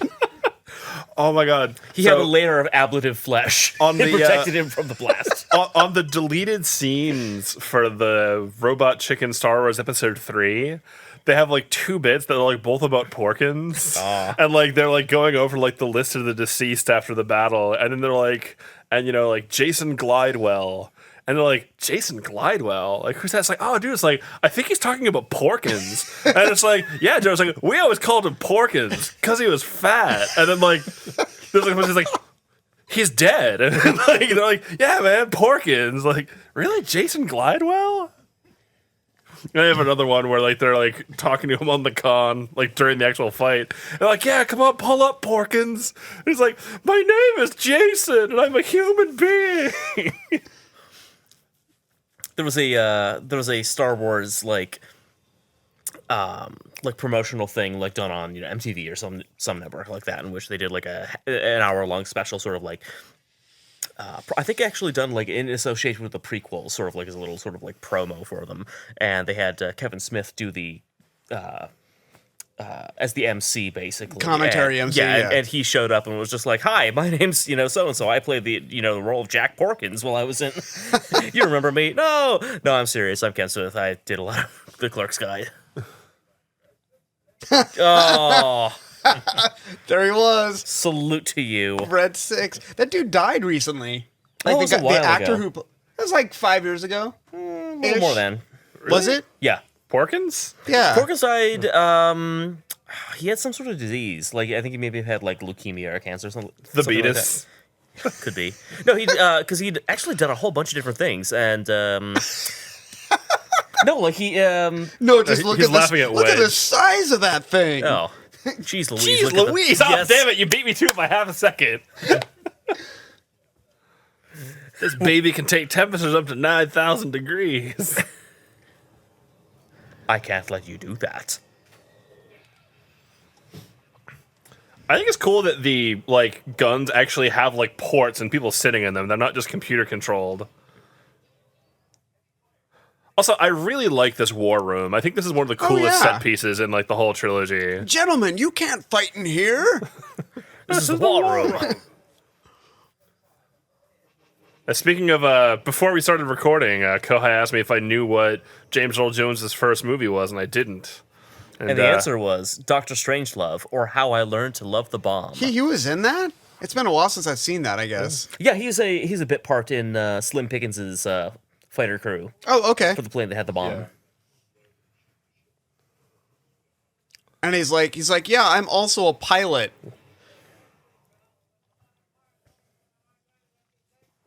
Has that guy been drinking? There's a lot of fire coming from the Either that side or- of that device. Either that or he has whatever weird accent Queen Amidala affects in episode 1. We have incoming fighter plane coming in from. I was think not it's like- elected. Oh, dude. I did a pour one out out from Porkins. pouring out the Lady of Spain for Porkins. Jack Porkins. See you at the crossroads, my friend. And also for, he was one of the Royvises, the colonial age Royvis in Eternal Darkness. Oh, that's right. It Yeah. was No, he'd actually had a long career. Big bucket of win, as Kevin Smith would say. Maximilian Royvis. Yes.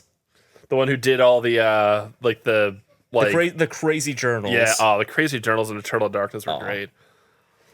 Deep in the corpse city of Engar. For those of you who want to reach way, way back into the archives and try to find a GameCube, if you can grab a game called Eternal Darkness, Is that the one game was that would actually mess really with good. you? Yes, like it would Okay. do like weird things Like, oh, the game is glitching, but it it's would not. look like Yeah. the game, or like it would have like the volume like line on the screen like drain down to nothing, or like it would turn off and look like the game had reset, and then it would be like, "This isn't happening." It was about the closest thing you ever got to a Call of Cthulhu video game that wasn't a really bad Call of Cthulhu video game that actually did come out. Yes. Also, don't get attached to the characters in it. It's like if I wrote the game. Just a note. If I wrote this and determined what the fate of all the characters were. That's sort of Eternal Darkness. Oh, so Luke is following the school of Tease, and I'm gonna bring the hoopty in and still keep Yeah. fighting. Yep. Jericho's talking about the character he plays in a Star Wars game. That is later on. incapable of being shot to pieces. Hey, last time you didn't even take a hit. Yeah, that's true. That's true. As opposed to Jaco. Gamer nerds. Jaco getting Oh, Jaco yeah, got I hit would by a talk. cliff. Yes.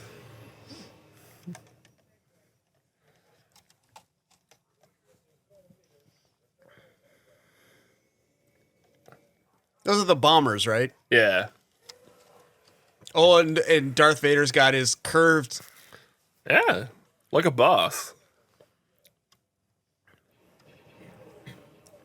Oh, that's right. In the DVD release here, like the music for the trench run scene is all too quiet. Like you can't really hear it. Like they actually messed up the audio mixing. Y-Wings. Okay, that was not the best read.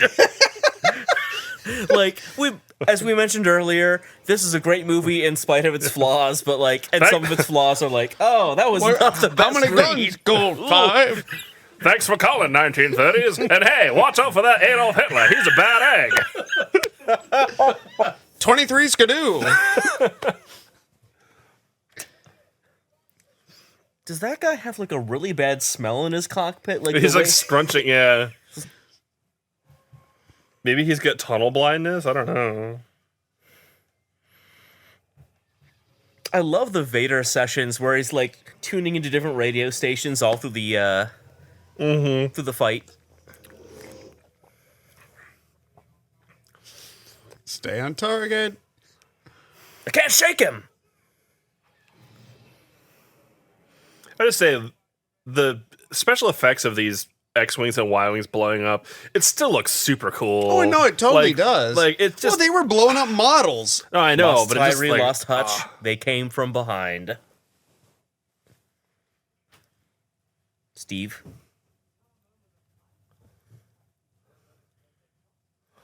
So in high school, I had this friend named Steve who had this whole thing where like he thought Grand Moff Tarkin was this great character. And so like after that scene right there where he's like, evacuate, and he was trying to come up with a way to logically cause like find a way for Grand Moff Tarkin to survive, where like after this like he sees what's going down, he knows what the score is, and he's like actually I would prefer to watch our victory from the comfort of my private personal yacht.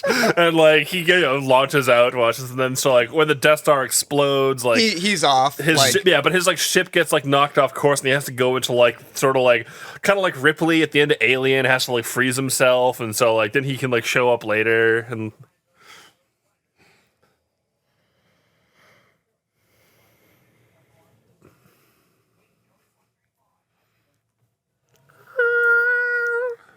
You can't. They're on your 6. They can't be. I took evasive maneuvers. Roll a piloting check. Yeah, you die. Negative. Didn't go in. Deflected off the surface.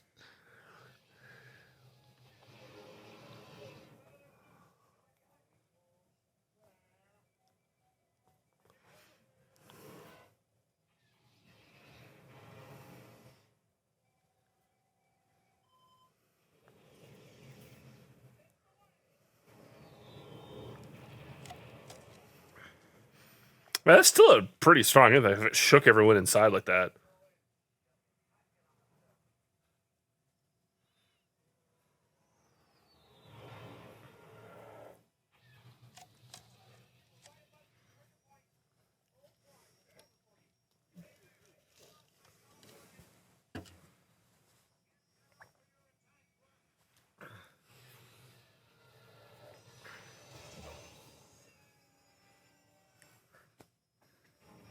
Yeah, maybe you should watch what you're doing. Yeah, don't rubberneck when your friends are dying. That's just rude and disrespectful. Wait a second. Did that thing literally say 10 seconds away? Oh, I don't know. Maybe seconds, like, in terms of an arc? Like, No, because it was counting down rapidly. oh, I don't know. It's movie time. It's one of those Oh, things where it okay. has like the countdown, but like it only counts down when the camera's on it. Yeah, that must be, because they've already burned that amount of time. Yeah. Or maybe it's like the shot clock in like football, where like sometimes they're like, oh, there's actually like another like 13 seconds to play. Shot clock is in basketball. Oh, play Sports clock. are all the same. Dude, we've got B-Hop in our recording studio here. Don't tell him about that. man. Man, you got the double deuce. Liam just gave me like flip me on both hands. Come on. He's the engineer. You can't make him angry. He'll just mute you. Aw. Oh no. I haven't even told you about my FBA character. See, he's an alien. Aww. Apparently he's an Athorian. Don't clap into the microphone. He shut it off. It's cool.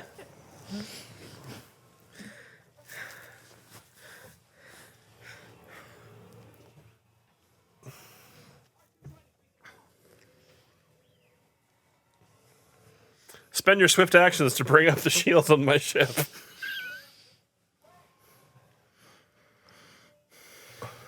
Oh, dies like a chump. Yep. Yep.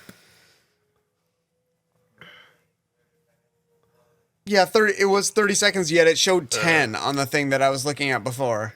You know, the Y-Wings really ought to have done better, or they ought to have divvied up like their ship complements, like have an X-Wing as Yeah. the bombardier essentially in front with two Y-Wings in back, because the Y-Wings have gunner turrets in the rear. Oh, that's true. Like, that's what they need to fight these guys off, because Yeah. otherwise you have people being like, I can't hold them, and it's like, with what? You never fired a shot back at them. All they do is shoot at you until they finally blow you up. yeah, like it's like don't send in. Here's all the X-wings and here's all the Y-wings. Like, dude, teamwork. Come Right. on. That's how And I war grant you tactics work. that the Y-Wing is a hog. No, yeah. That's why they replaced it with the B-Wing. B-wing is a cool ship. It is a bloated government contract of a ship, but Yes. it's a cool bloated government contract of a ship. I like the A-Wings, too. Oh, the A-Wings are awesome. Yeah. Ah. Hey man, you have Aaron Creenid in the A-wing crashing right into the bridge Too of the late! Executor. Yep. Oh.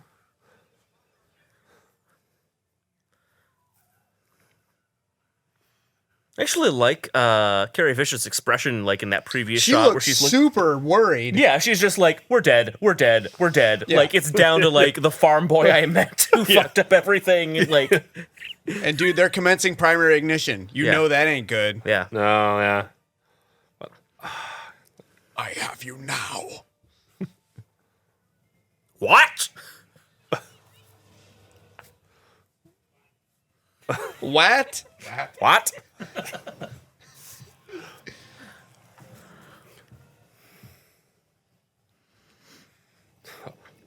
Call back to Holst's Marsbringer war here. Dude, I think Han just spent a destiny point. Yeah. Yeah, there's 4 ships leaving there. And then you'll notice he spent it on the NPC and not on Darth Vader, who had just spent a destiny point to negate the hit. Yeah. Farewell, Grand Moff Tarkin. We barely knew ye and your genocidal ways. So long, Peter Cushing. Oh, drink. What? Did you just say Rikoshi? I said Peter Cushing. Oh, I totally thought you said Yeah. the R word. Raylan? Carrie! The fish. Right there. I think he actually says hey, I think but he it said totally Carrie. sounds like Carrie.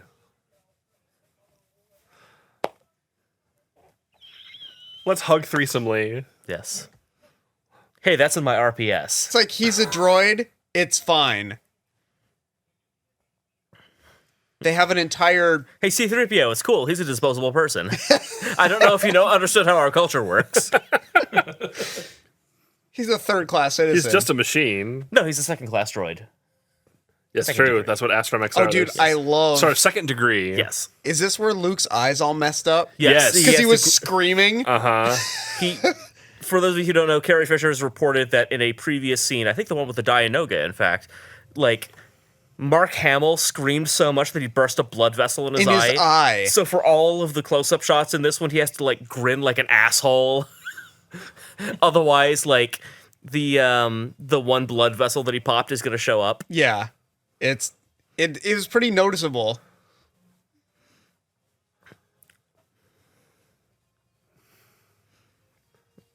Formal wear Also, a by little members only. little nod to Triumph of the Will here. But, about that? excuse me? No, like, this is the scene taken from Triumph of the Will.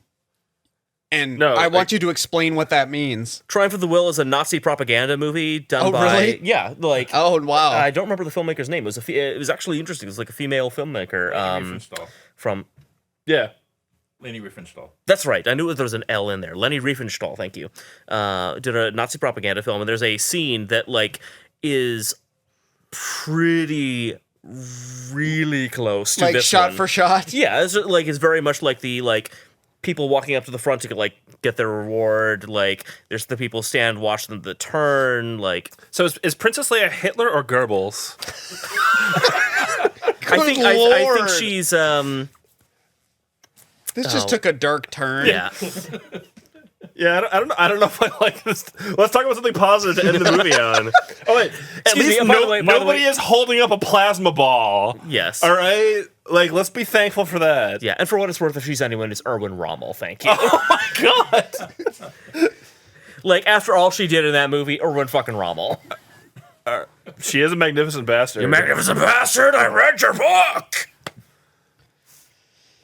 But yeah, so this was Star Wars Episode 4: A New Hope. Mm-hmm. We were talking actually now that we're here in the credits. I was talking earlier. I'm pretty sure that in the original theatrical airing of this, like James Earl Jones didn't even get a credit.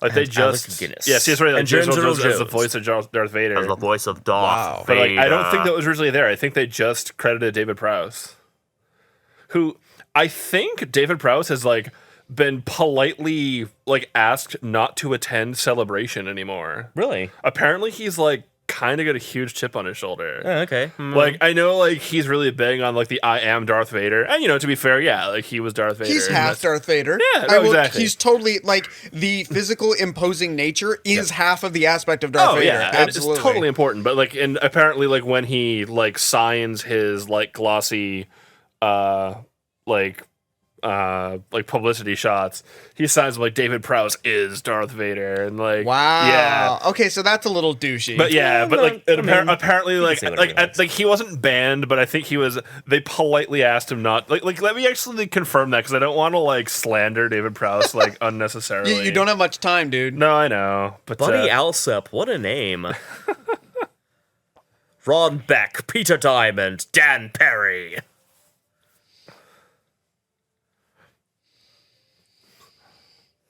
Maybe here on the.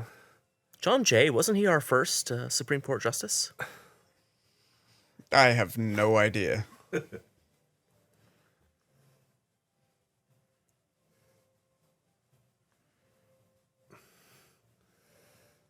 I was gonna say I can find things confirming that he has the thing where it's David Prowse is Darth Vader. Hold on.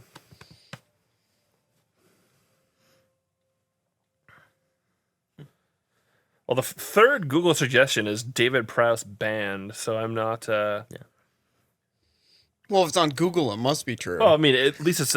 I'm not the only person who. Yeah, this was like 2 years ago. Yeah, July 2010. Yeah, David Prowse says he is being punished after, quote, annoying George Lucas. He could not attend a forthcoming conference at any Lucasfilm associated event. The only thing I've been told is I burnt too many bridges between Lucasfilm and myself. Wow. Yeah, it looks like they've, this came down to a personal beef with Uncle George himself. Dude, yeah, if you want to continue to attend these things, don't anger the guy who made them. No, exactly. Like, it seems like a bad idea. And they don't say Speaking what of angering happened, George but- Lucas, if you have Netflix, you can now get The People versus George Lucas, Which was very good. for Yeah. instant streaming. I recommend it. It offers some thoughtful, insightful commentary on Yes. On what's wrong with George Lucas's Yes. brain. pretty much. Also, if you like George Lucas in Love, I don't know if you've seen that. I also recommend that. Is that the TK42 or the THX113? Like a whole bunch of stuff formed from his like high school. Yeah. Or his college experience. Right. It depicts him in college and having like Right. a lot of experiences that seem to mimic that of Yes. the Star Wars prequels and the like. Which college? USC. Yeah. Thank you. Whoa, careful there. I'm We all got right. a big thumbs up from Buck Hopper, who has a big hard on for USC apparently. Well, he went to USC. Okay, well, Film Someone school, baby. Film someone has school. to, yeah. So if you go to the alumni homepage and search for Buckhalter Hopper, I think you'll find him. Yes, I'm sure he'll be prominently featured. Go if you need to refine your search terms, it's number 7. Oh, the 1997 on there makes me sad. Yeah. This movie was not made in 1997, damn it. Yeah.